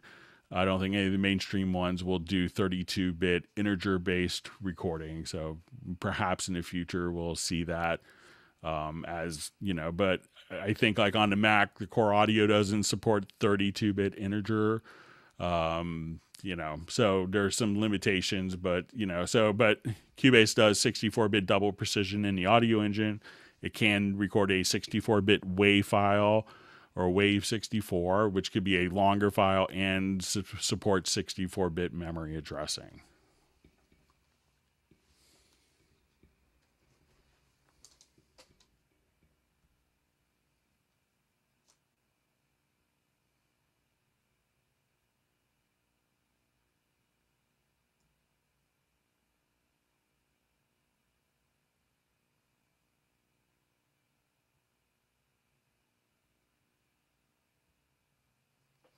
And a follow-up question to the 64-bit precision: can you change in the middle of a project? You need to restart the program, but you could, do everything in 32-bit, and then when you export, just simply switch it to 64-bit, reboot the program, and then exports. I know people that do that as well. So you can't change it in the middle of a project while it's currently open, but once you restart the program, you could restart it in 32-bit precision or 64-bit precision.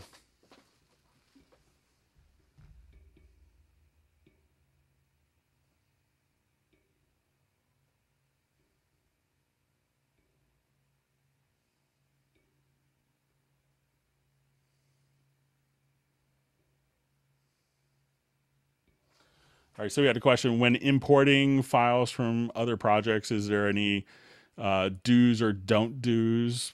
Not really. Just beware of sometimes, like if you're doing it, like I know some people want to just have like the files saved, or not have the media attached to it, so you could just simply erase the media, save the presets if you want to do that, or erase all the media on the project and automation, and then import all the settings. Like if you're working with a band, you want to, like, okay, everything's set up, just go to the next song now. But there's really no gotchas to really worry about when importing projects or files from other projects.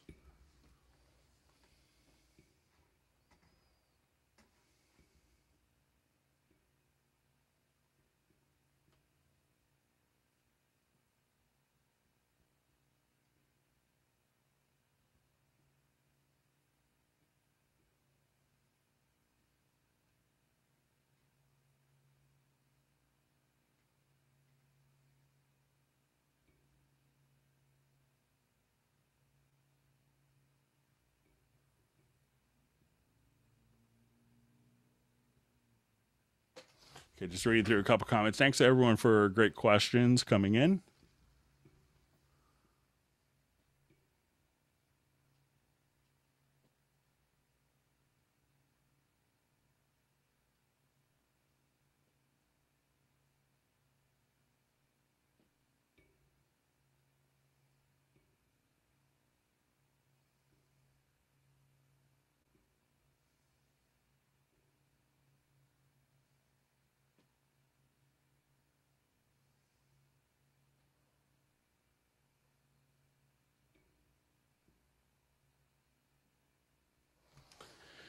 Okay, we had someone check in from Spain, so good to hear from you. We had someone that had a question on, they felt like the waveforms weren't drawing correctly, so let's just jump here and show you just a quick trick. So let's say if we have a couple audio files in, and you think maybe the waveforms, if you go to the pool under media menu, you can go to the pool window and click here under audio. And then if you come here, you could think there's,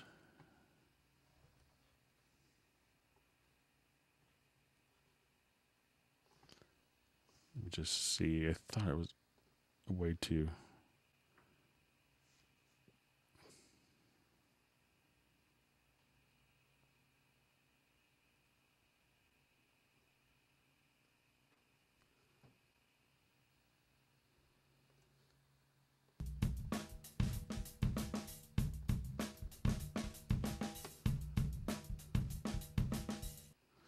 Okay, so I'm just going to jump to a project folder.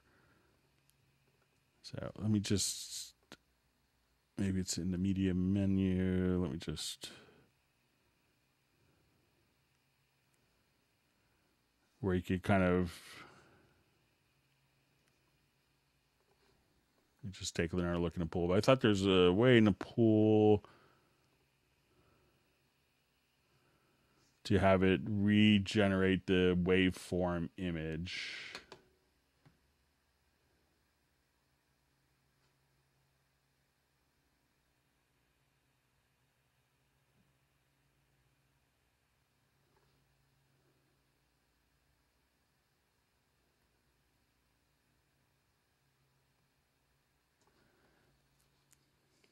Okay, so if you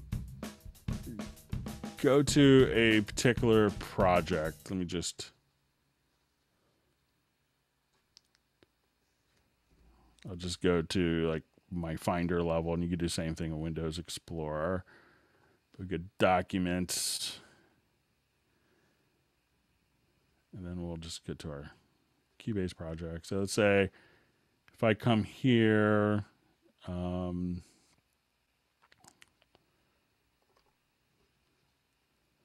so you'll see an images folder and these peak files. So if you think that one of the image files is wrong, go into where that audio file is.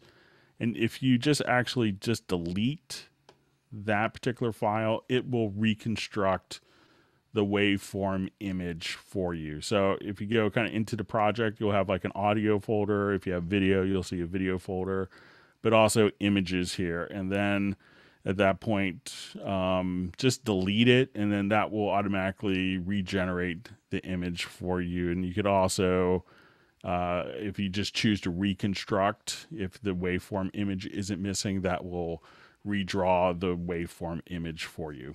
So give that a try, and see if that does a trick.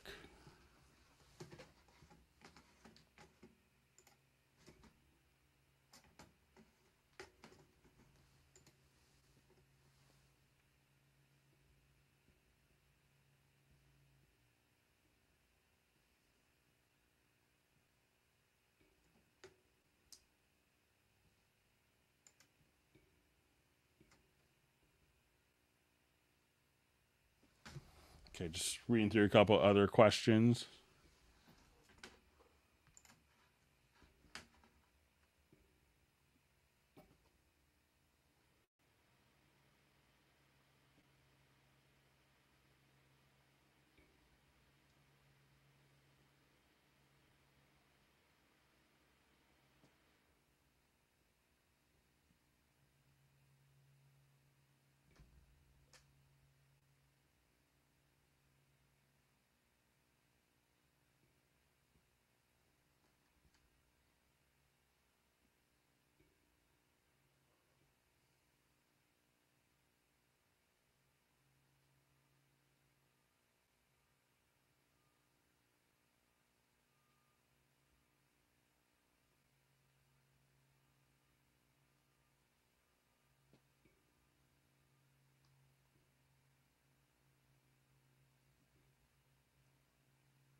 Okay, so just rereading a couple questions here.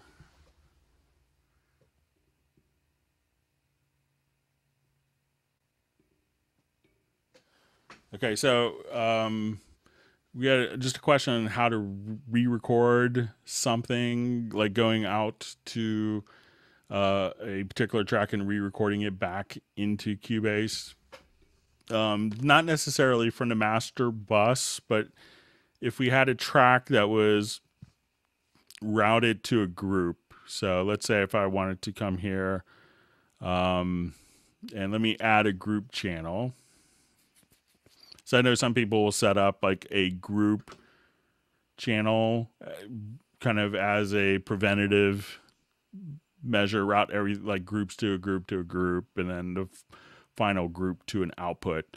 But let's say we'll kind of just show you this idea. If I take this particular track here and this is routed to my group. So let's solo this. We'll just loop this. So now we can see that this audio, let's just change the tempo down here so it's less obnoxious.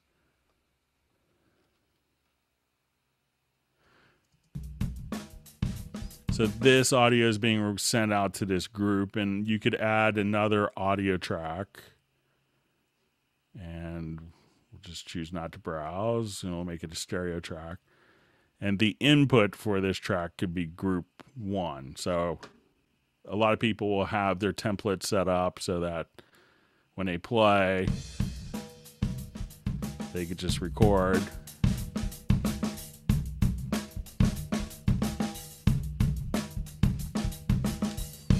And then you could, do a real-time record. You could also export audio mix down. You could, there's a number of different ways. But so a lot of people will set up like kind of cascading groups, and that group, they'll take multiple groups, route that to another group. And if you wanted to re-record that back in, you could basically, for an audio channel, set the input from a group, and then you're good to go.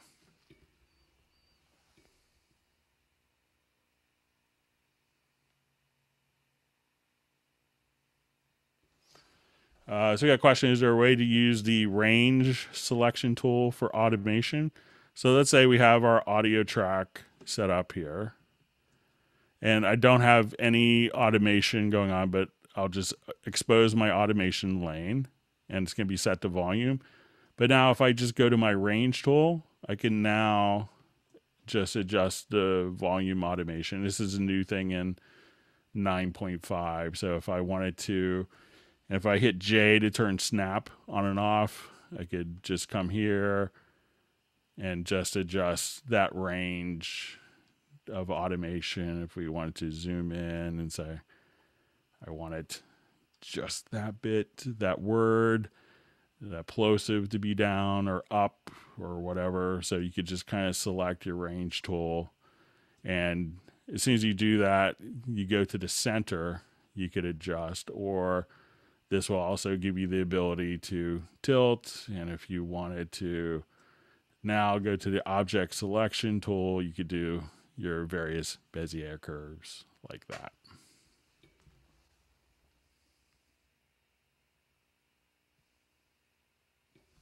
And as you do this, this is all before it hits the fader as well. Or this automation would be for post fader, but if you wanted to be pre fader, you could also, if you hit Shift X,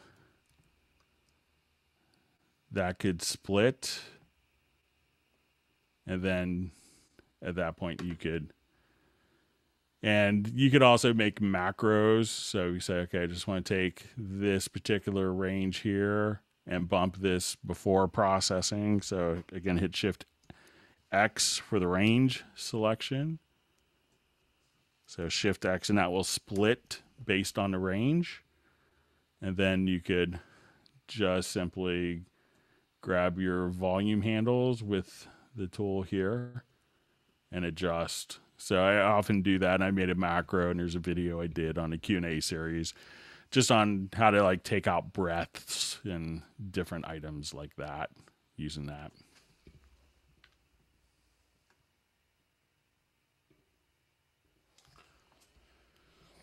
Okay, so we had a question about changing the color of several different tracks at the same time.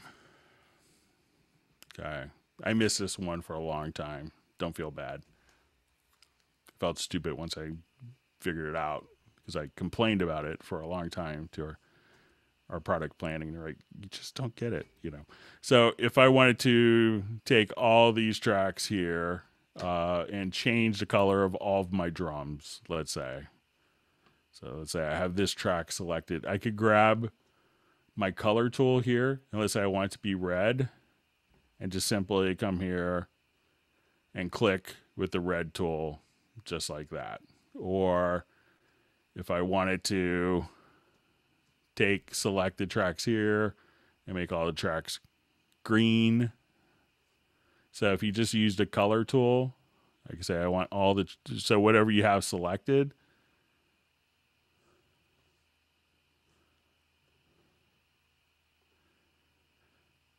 so, and then you could even do stuff like, okay, this is the chorus. I want the chorus to be a different color. So I could grab my range selection tool here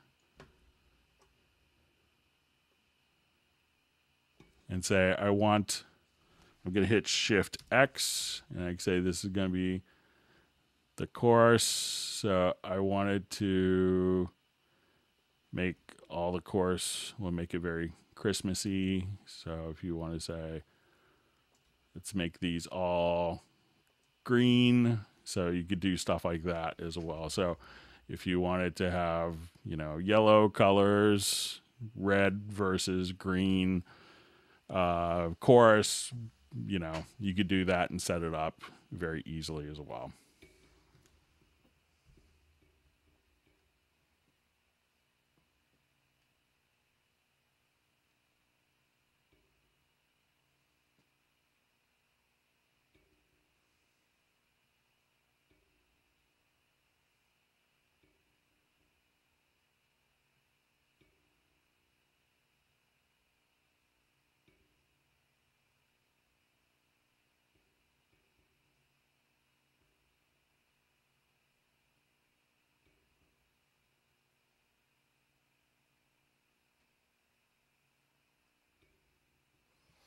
So we have a question on, you know, setting up Cubase for analog summing. So let's say we'll just do, well, so yeah, often what you want to do if you're setting up for analog summing is take a number of tracks and feed it out. So let's say if I have 16 tracks,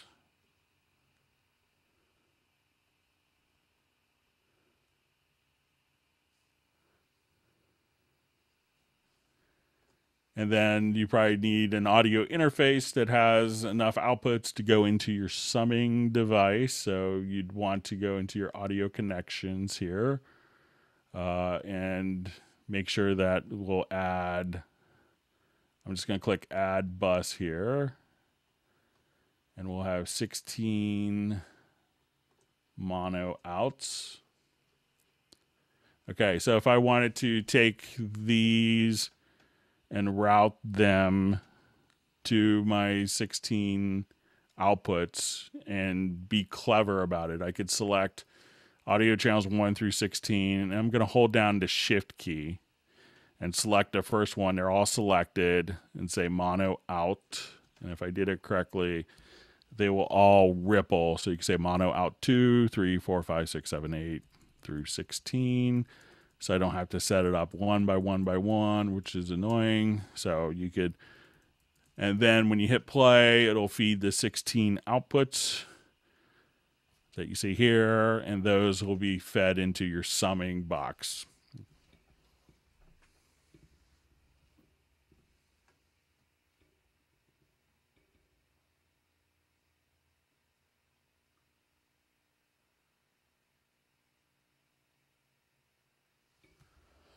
So question, is there a way to slow down a track without affecting the pitch? Yeah, we could do that quite easily.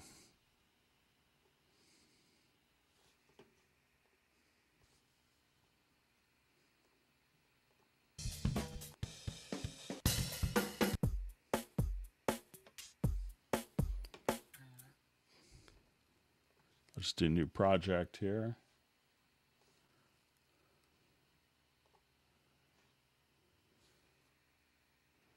All right, so, you know, events can be in linear or musical mode in Cubase. So say I drag this drum loop in, and sometimes, you know, you have linear mode and musical mode. Musical mode will base the timing of the event based on the actual tempo, whereas linear mode bases it on the position of which it's placed.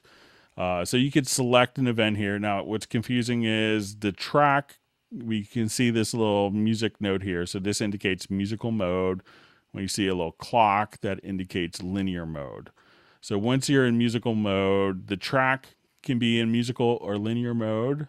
In addition, the event on the track can be in musical or linear mode. So you can actually see this directly from our info line here. So let's say whatever tempo I have here, let's say I've duplicated this event. And I think someone asked a question while we're there, how to duplicate an event. You know, if you wanted to do it without a mouse, with a mouse, you can grab the right center edge and just drag it over. You could also hold down the Alt key and go to the right bottom and drag. But you could also just hit, if you didn't want to do it with the mouse, Command D, like duplicate, just like that. So there's a number of ways of doing that. But let's say now that the event itself is in musical mode and I wanted to add a tempo track.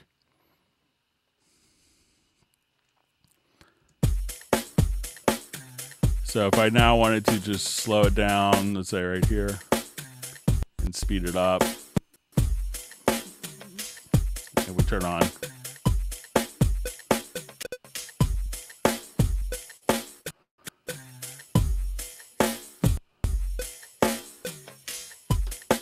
Or if you wanted to ramp.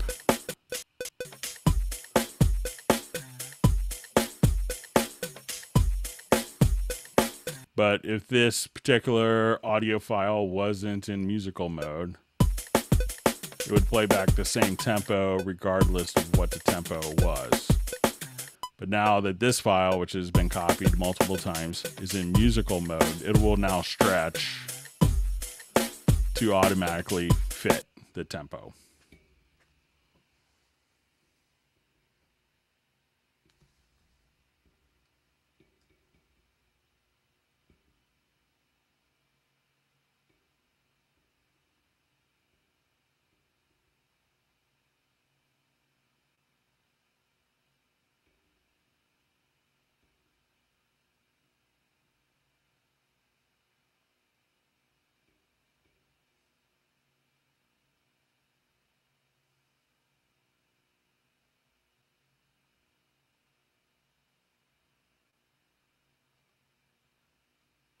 All right, just reading through a couple comments. Thanks for all the great questions again.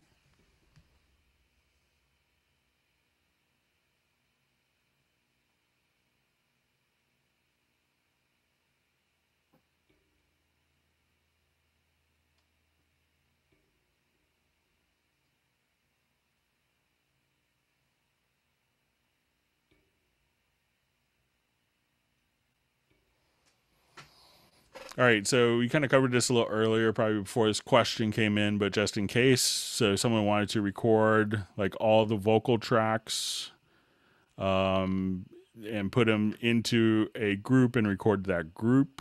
So you could do it a couple of different ways. So let me just find a particular project here. We have some background vocals.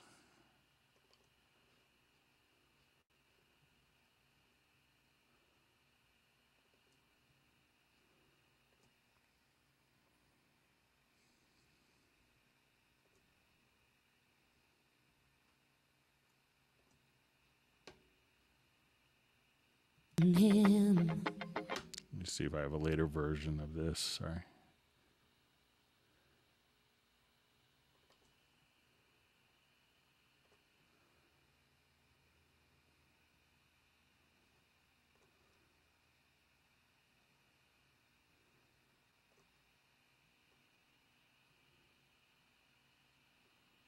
All right, so here we have a number of like background vocals. All at once you kissed my face. The world was like a brand new place.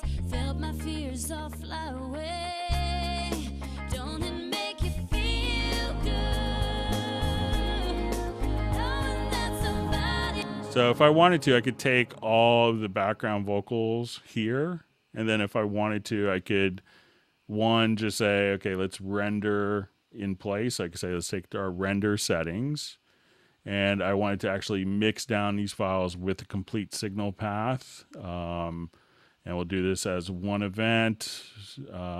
We can mute the source events. So just render it.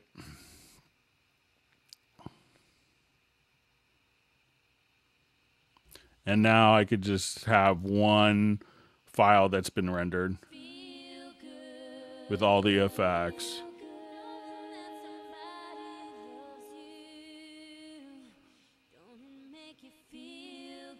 Now the question was, how could we do this kind of in real time? So if I want to take, so that kind of gets you to the same spot. But if you wanted to select these particular tracks, at this point I could right click, and I wanted to add a group channel to the selected tracks, and we'll choose it outside a folder so that it places it just to the right of the last selected channel. And then just kind of what we did earlier, here's my group, and I could add an audio track here. So we'll say, let's add a stereo audio.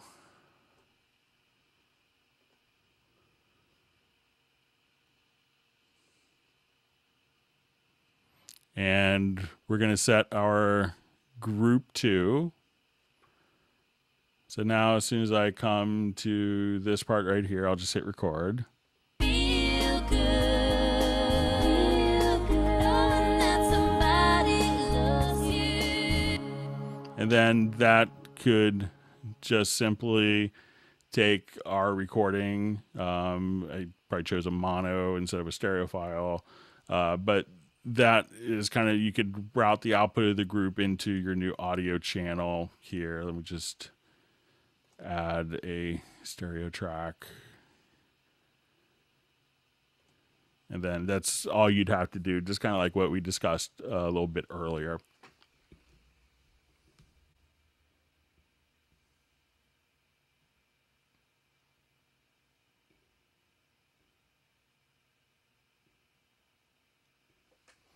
All right, so we got a question about looping the audio in the sample editor. We didn't forget about it.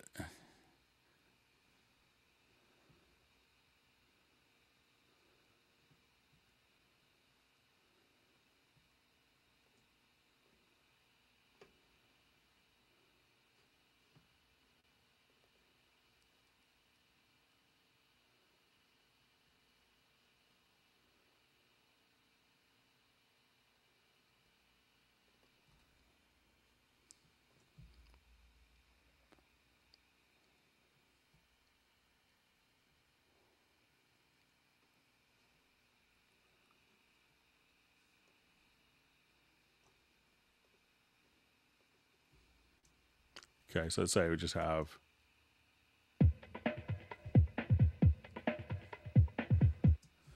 okay, so in the sample editor, we'll look to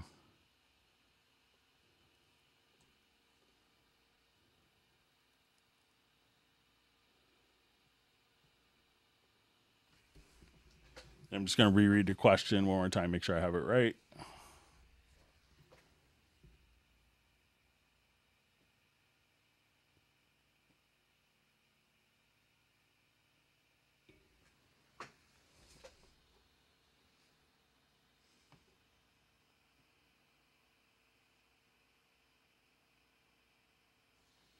All right, so I think what the question may be about is setting up the independent track loop.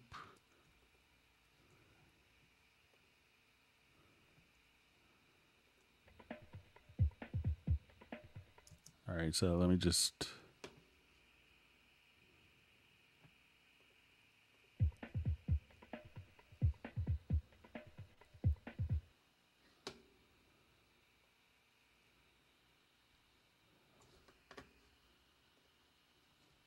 all right, let me just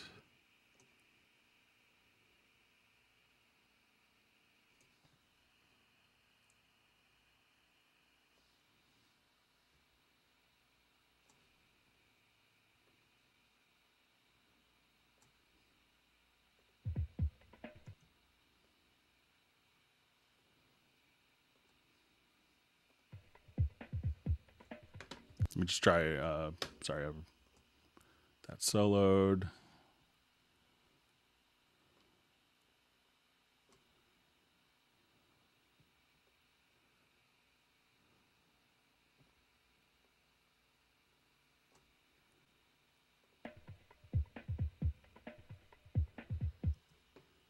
Let me just try I'll just try a brand new file just to make sure it's not part of an automation issue or something.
All right, and let me just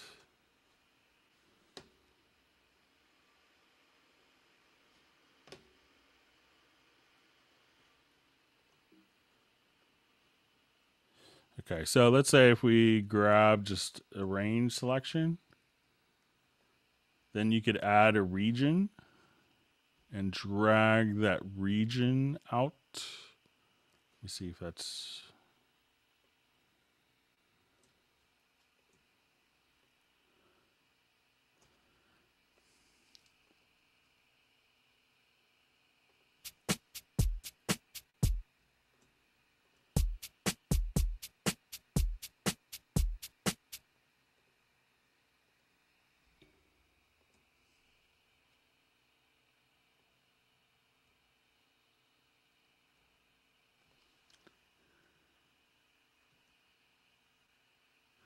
so if you take just a little region, I'm not sure if this is what you wanted to do, but make sure that you have this turned on, and then you could play just a region.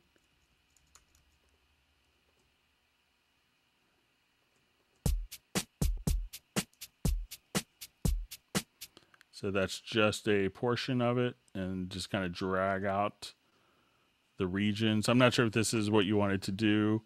If not, just leave me kind of a comment in the comments field.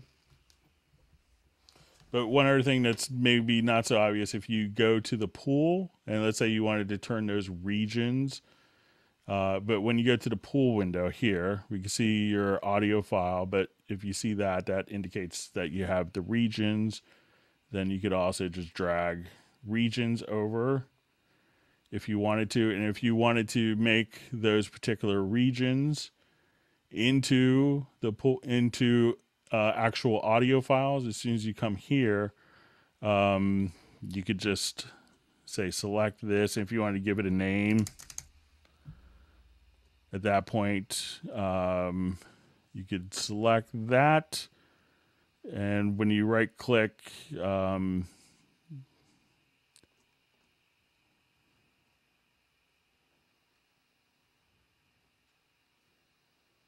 then you could just kind of bounce selection. Let me make sure I'm finding it correctly.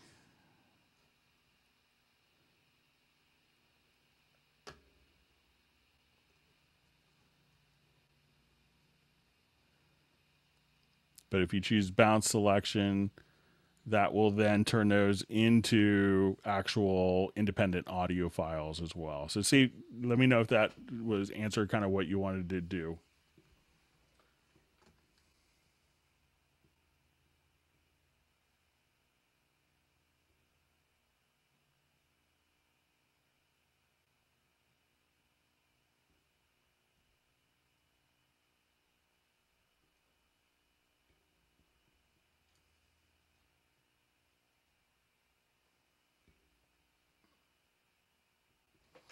right, so a question about rounding off automation curves.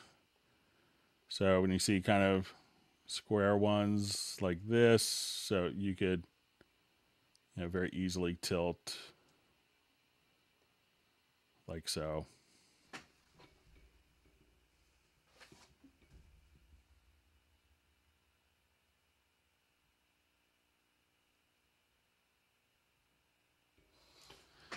So we had a question, is there an option to create new instances when working with like VariAudio? So what a lot of people do is leave the original audio, duplicate the track. So if you just kind of come here, let's say, okay, right click, duplicate tracks, and then a quick bounce selection from your audio menu. And then that you could choose to replace the audio events. I'm just going to choose no. And then at that point, work on that, and your original file will be intact as well. So that way you could always have original file to go back to if needed.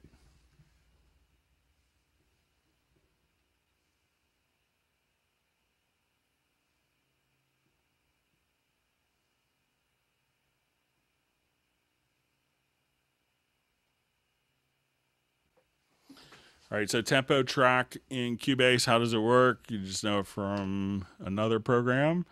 So Cubase was really the first program to kind of do this. So let me just open up a file I could play on YouTube without a copyright notice.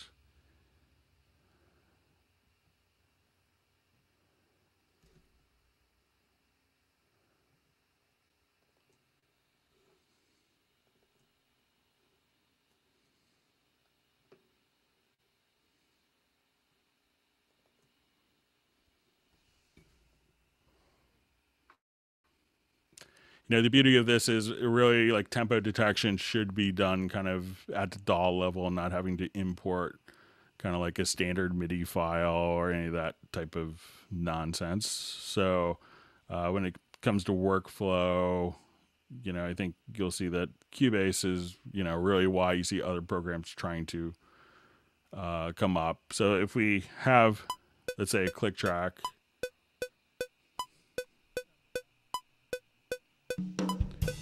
but the click track really doesn't have any correlation. Let's say the band recorded without the click. Really all I had to do is I'm just going to find like maybe overheads. I'll find an overhead track, and I just go to project and go to my tempo detection, and we say analyze.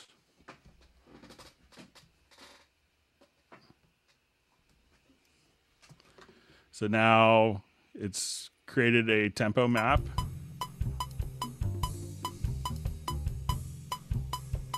And it'll figure out, it kind of places it by the beat. So it'll place the time signature track of 1/4. So I'm going to just kind of come here. I think right there we'll put in 4/4.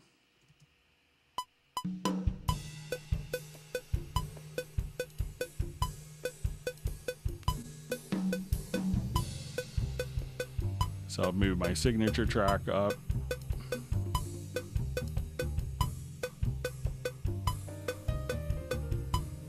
So now we have the tempo track, and it's basically figured out every beat.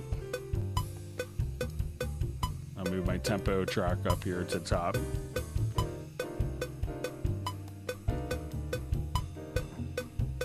So now let's say if I wanted to throw in like a really inappropriate drum loop, do something awful like that.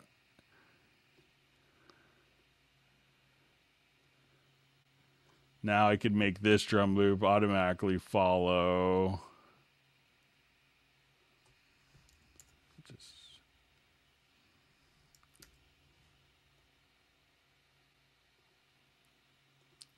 And place it into musical mode, and now this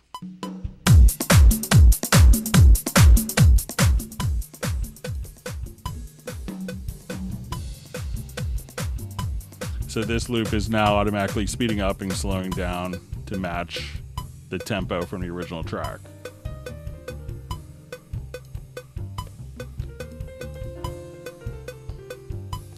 Now we had some questions on using the new click track capability, and this might be a good time to kind of introduce it. But let's say at this point, if you wanted the click track, and if you have the signature track, it may make a little more sense here using a signature track. But if you double click here, you could have like your click pattern. So if we play,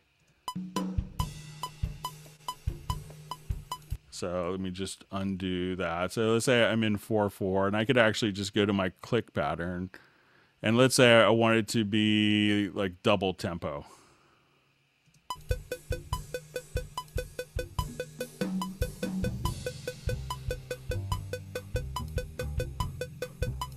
Or I want it to be half tempo.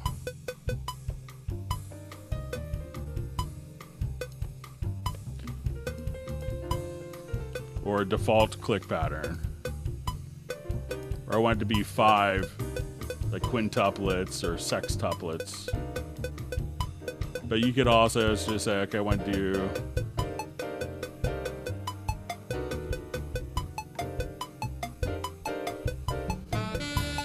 or I didn't want the downbeat on 1.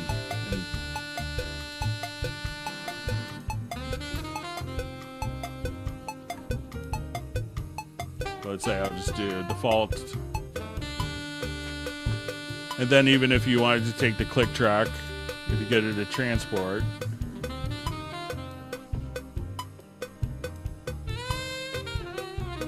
you could now even kind of come here to the metronome setup and change the click track sounds.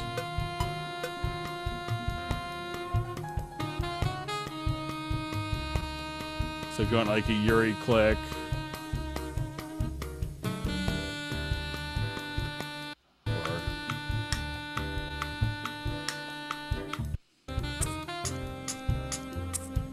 but you could load in your own sounds as well.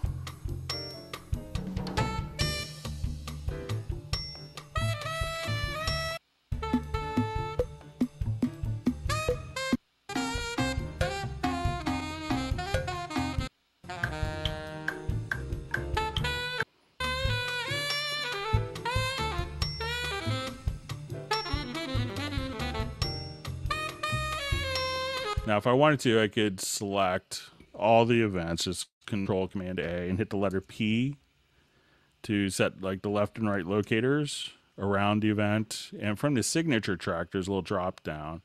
And here I could render MIDI information of the click track, but I could also render it as an audio click. So at that point, I could just route this out.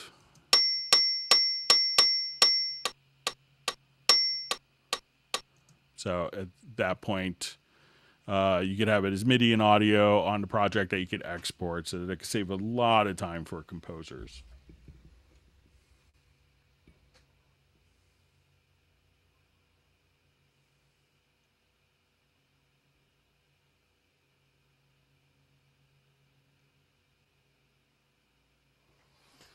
When using more than one audio interface, does Cubase set a precedent? So basically, Cubase will, on a Windows, it uses ASIO drivers. So, and it's always kind of better to use one audio interface, and sometimes you could have one driver that could control multiple audio interfaces, like the Steinberg MR816s. You could run like 3 interfaces with one single driver. That's always best. On the Mac, you have aggregate drivers, but sometimes they could compound latency and can cause some other issues.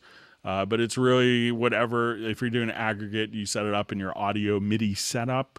If you absolutely had to run multiple interfaces on a particular on a Windows platform, you could use ASIO for all, in which you could see multiple audio drivers. It's not ideal, but it would work. But generally, you know, pick an audio interface that has enough inputs and outputs for you to grow. It has like perhaps like an ADAT light pipe out to get more ins and outs into your system.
All right, so it's just reading question. I see your question, Mac. I'll get to it in just a second here. Sorry, there's someone mowing the grass behind my house here.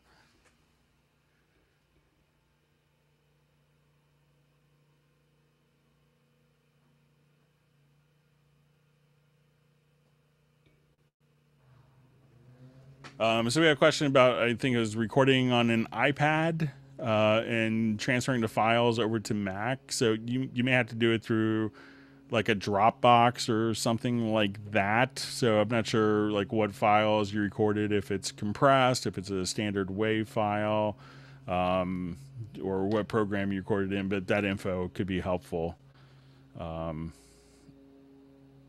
All right, so we had a question about kind of doing a solo safe. So let's see if we could get that going here. Just revert this. And I think this is relating to kind of setting up an external instruments. So let's say if we have like our kick. So I think if we just go to, so let's say I didn't want my kick to be affected by solo. So if you just click on the solo key here,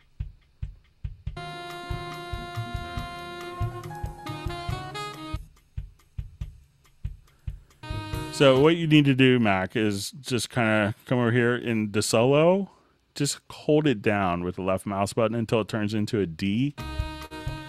Then whatever you solo, that will still be going on.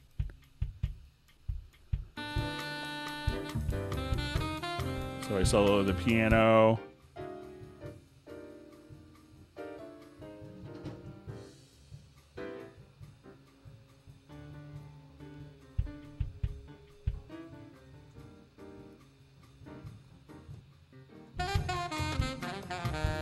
So try just clicking there and holding down the solo, and that should put in the solo defeat.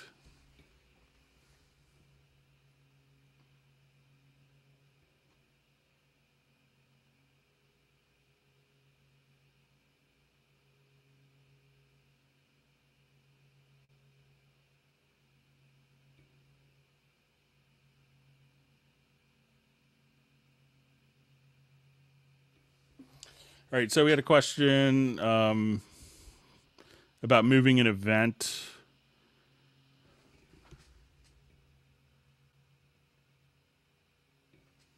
Vertically, but not horizontally. So let's say I moved this event and I was copying the event. So you can constrain the direction. So let's say I'm here and I wanted to move the event, and I moved it down first. Then holding down it's Command on Mac, it's probably Control on PC. We'll kind of keep it in the same exact position. So if I had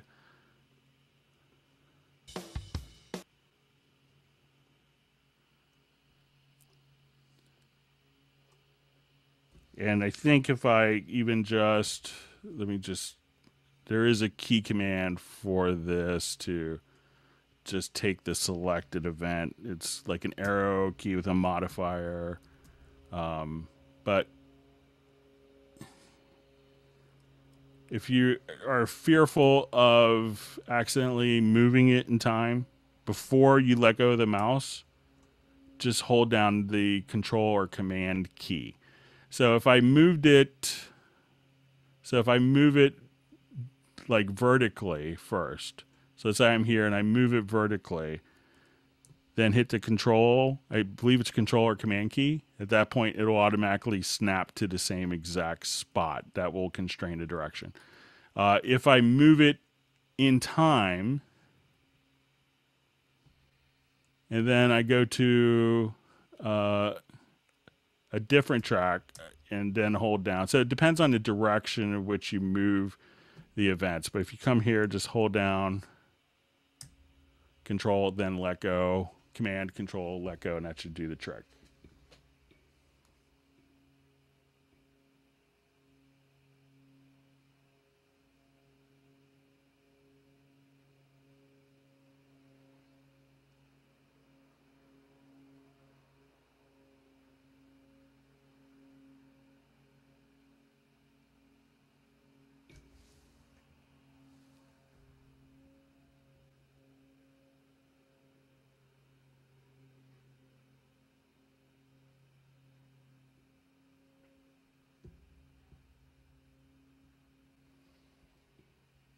And Mac, I see your comment about it not working on external instrument. I could play around with a little bit offline if you want to email me at clubcubase@steinberg.net.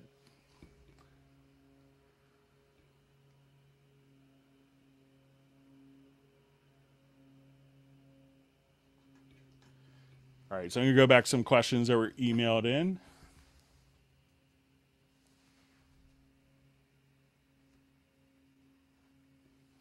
All right, so we had a question about when doing free warping, how to get rid of the free warping. So those who are unfamiliar with free warp, this would allow you to kind of place different musical events rhythmically on a grid. So you say, okay, I want this on the downbeat of measure 475, and I want this here. And the question was how to remove these.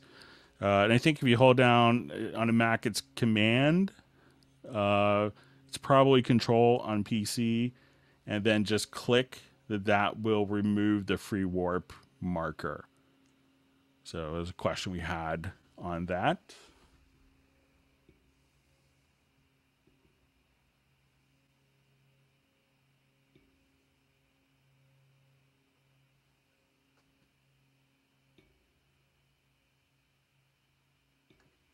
All right, so earlier in the Hangout, we had someone who just commented whenever you pressed kind of right-clicked that there was a delay. Often when I hear stuff like that, it kind of tends to be like a video driver issue, but as you can see, it's kind of pretty responsive anytime that, I just right-click, it's, and go to different windows. So usually when I hear of kind of like irresponsiveness in user interface, that could be kind of maybe a video card that has like maybe the driver isn't optimized, or it's an older driver, or some settings may need to be done to make it a little, that. So I would look at your video driver.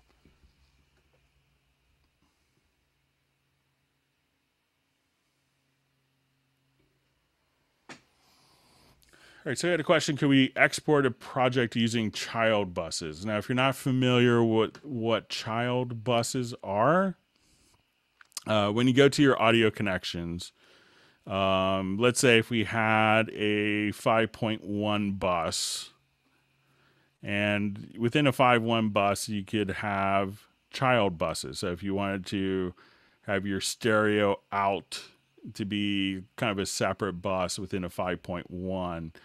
So if we had, let's say, a couple of different tracks, and this one was going to,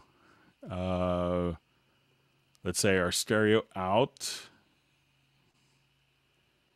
and let's say this one's going to our stereo out, to our 5.1 output, and let's go ahead and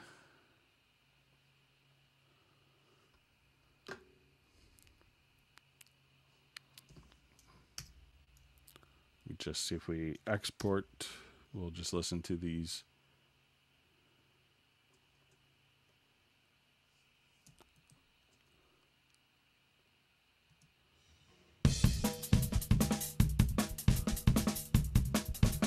So let's see if we export this. So this particular track, we'll listen to it.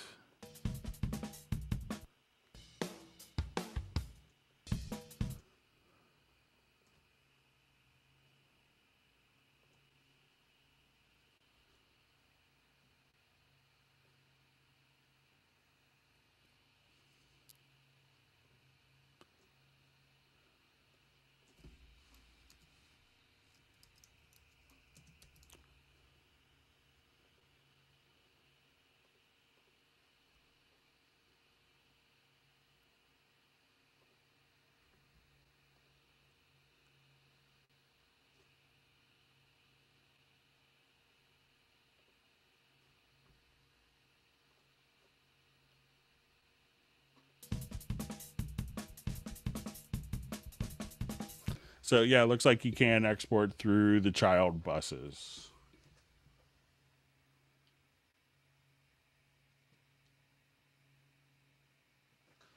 All right, so we had a question on how to import Logic loops, I think that they're going to basically just work as normal wave files or AIF files. So you might just have to drag and drop the loops in, or just go to import audio file.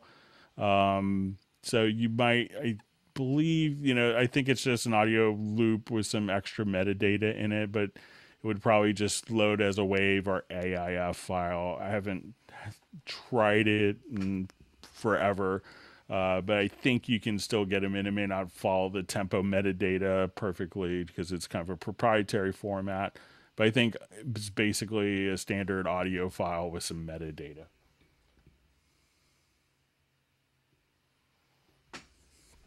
All right, we had a question on how to extract the feel or groove from an audio file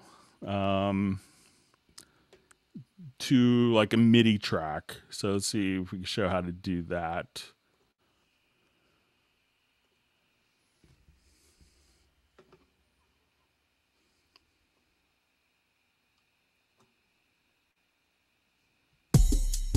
Okay, so let's say we have a project here, and I have a particular drum loop. So let's listen to our drum loop here.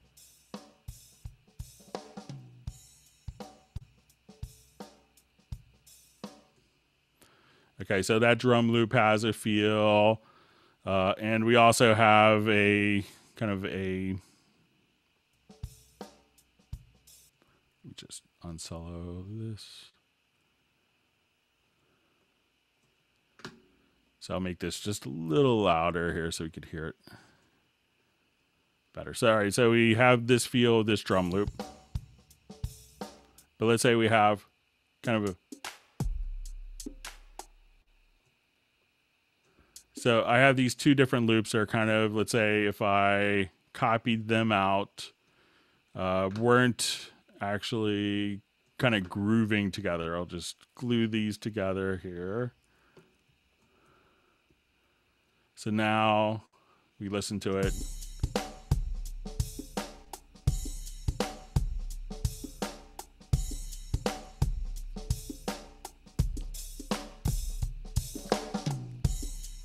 So it's not quite lining up. So what I could do is, if I wanted to take the feel of the audio here and apply it to the MIDI, what I need to do is I'm going to double click on the audio file. In the sample editor, we go to hit points.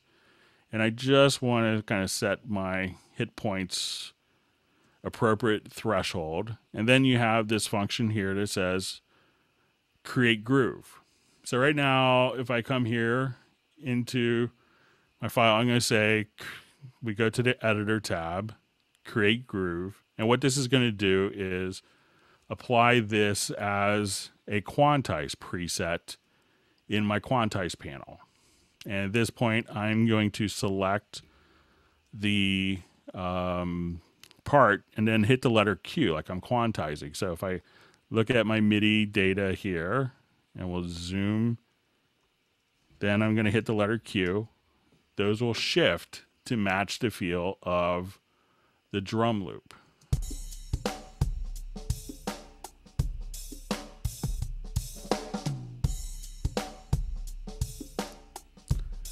So if we undo that,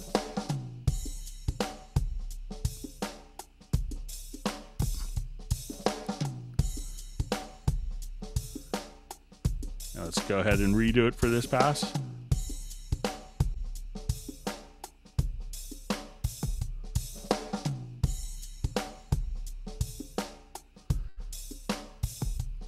So that way the MIDI is locking to the audio.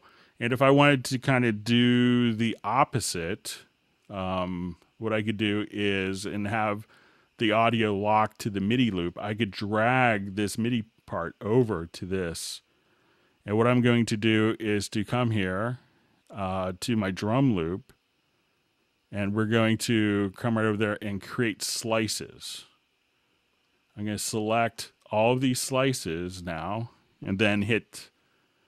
So this is the groove was copied over directly from the MIDI. I select this. Now I hit Q on the audio, And now the audio loop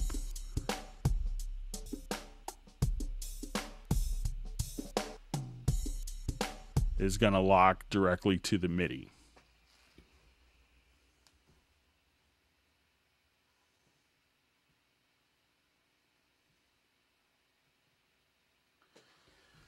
All right, so we had a question about getting the TC Helicon ready to record. So, make sure sometimes, people will hook it up with their audio interface and they can't get it to record.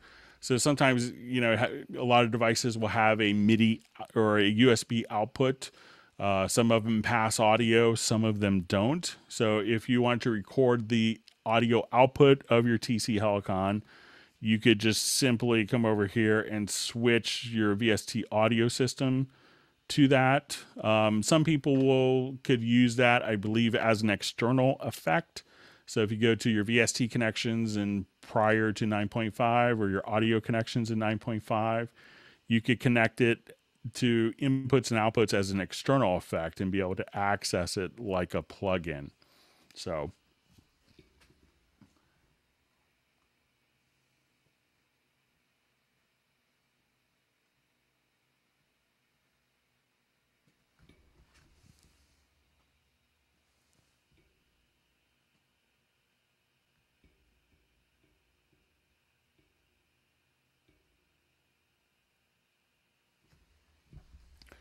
all right, so let's take a look. Some other questions have come in.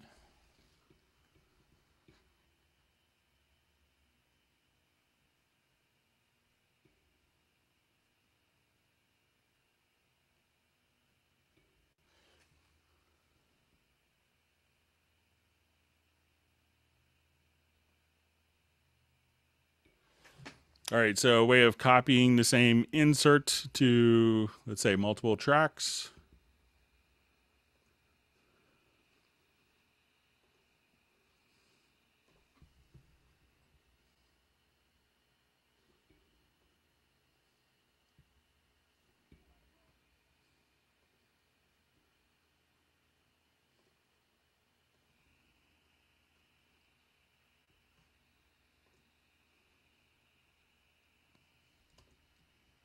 So let's go to my mix console and I'll just come here.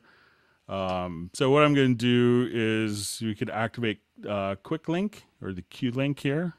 And for all my selected, I want to go to, let's go to, say I want an envelope shaper on all these tracks.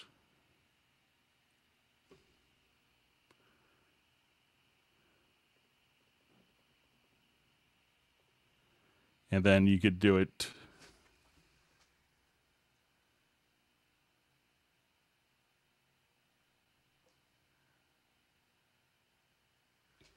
And if I wanted to come here and if the, let's say I have this set up and again, it's my Q link is turned on. Now that I've adjusted the one,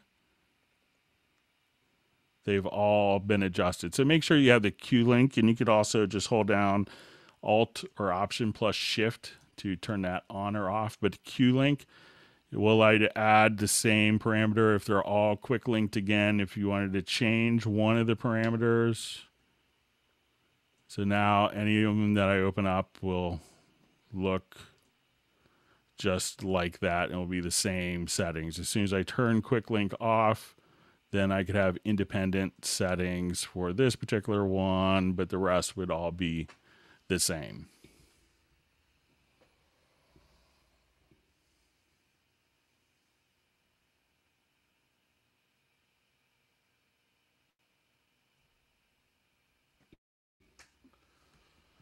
So we have a question, is there a fix for all the Nvidia conflicts? So, it seems like it's a lot of I haven't followed it closely because my systems have been working fine. But it seems like a lot of it might not be on the Steinberg side of things that are causing the conflict. So you could probably check with Nvidia. I saw someone, I think, mentioned on a forum or a Facebook group that There is perhaps one of the later drivers had a special Cubase preset for some of the Nvidia drivers, but I'm not sure if I'm just making that. I'm pretty sure I read that on a Facebook group, but that might be something to kind of look into as well.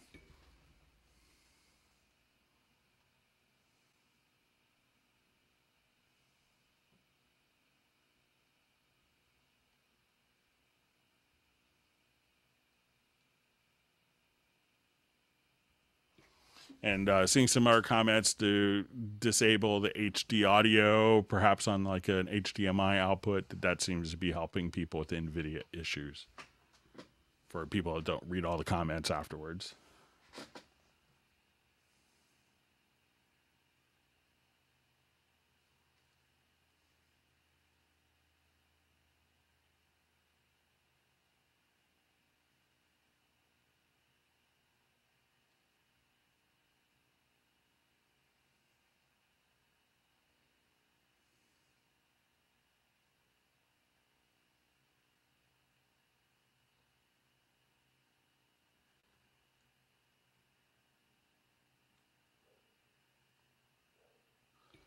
So we had a question about the preview for Groove Agent in the media bay. Not working. Let's see if we take a quick look at that.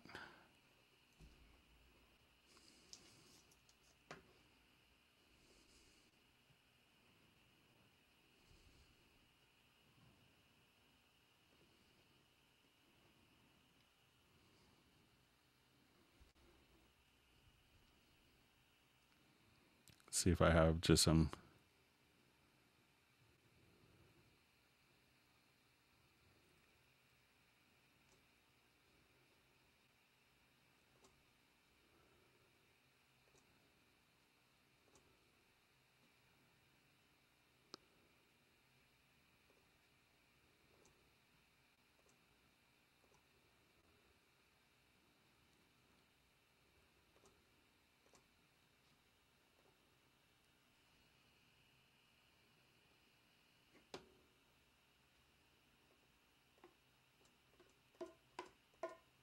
So here's the percussion agent.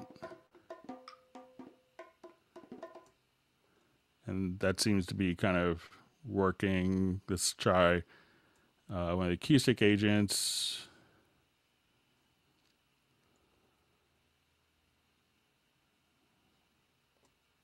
So it might take just a little second for it to actually load up because some of the kits could be large.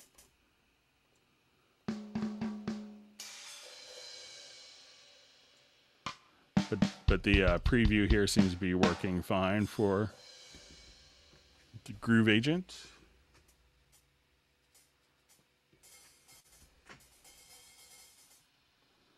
And we had a question just about saving the generic remote presets.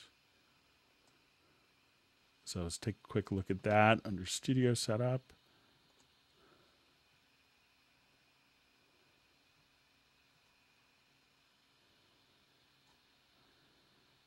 So let's just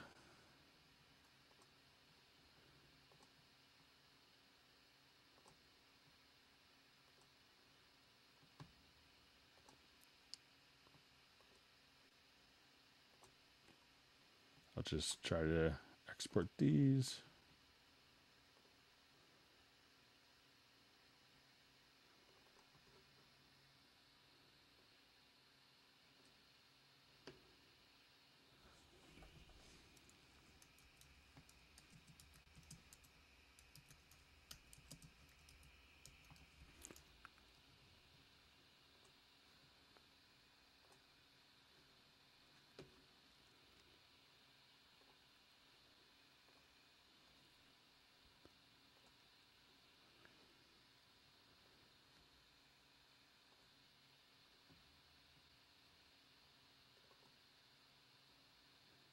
So that seemed to work for me. If you still have problems with it, you want to email me at clubcubase at steinberg.net. I'd be happy to look more into it, but that seemed to be able to save the generic remote settings.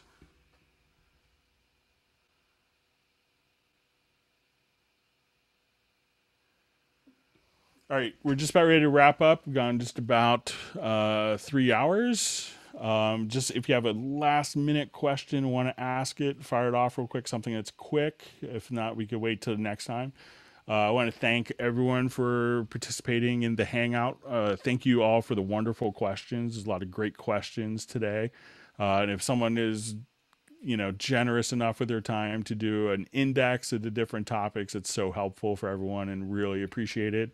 I hope that everyone has learned a couple tips and tricks, all sorts of exciting things in the works at Steinberg. We just released a new URRT interfaces, so with the Rupert Neve transformers. So it's a real exciting development in audio hardware. You actually have Rupert Neve components at a pretty amazing price point, so check those out. But we'll see if there's any last minute questions before we wrap up.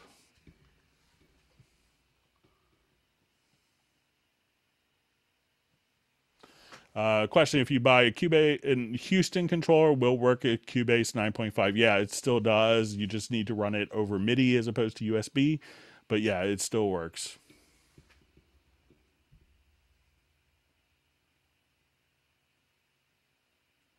All right, I'll see you, Robbie, in Dallas tomorrow. Looking forward to seeing you at Spunky's.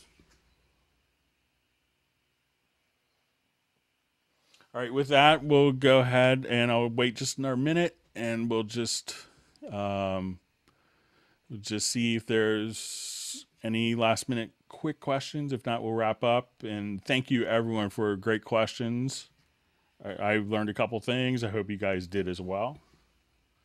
If you want to email me topics for future questions, please feel free to send an email to clubcubase@steinberg.net.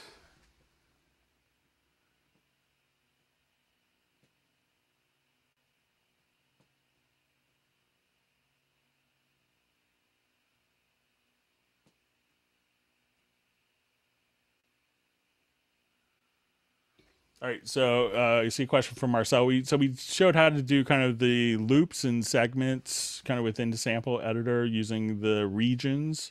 So you may want to give that a try. I'll play around with a little more if you want to email me at clubcubase@steinberg.net.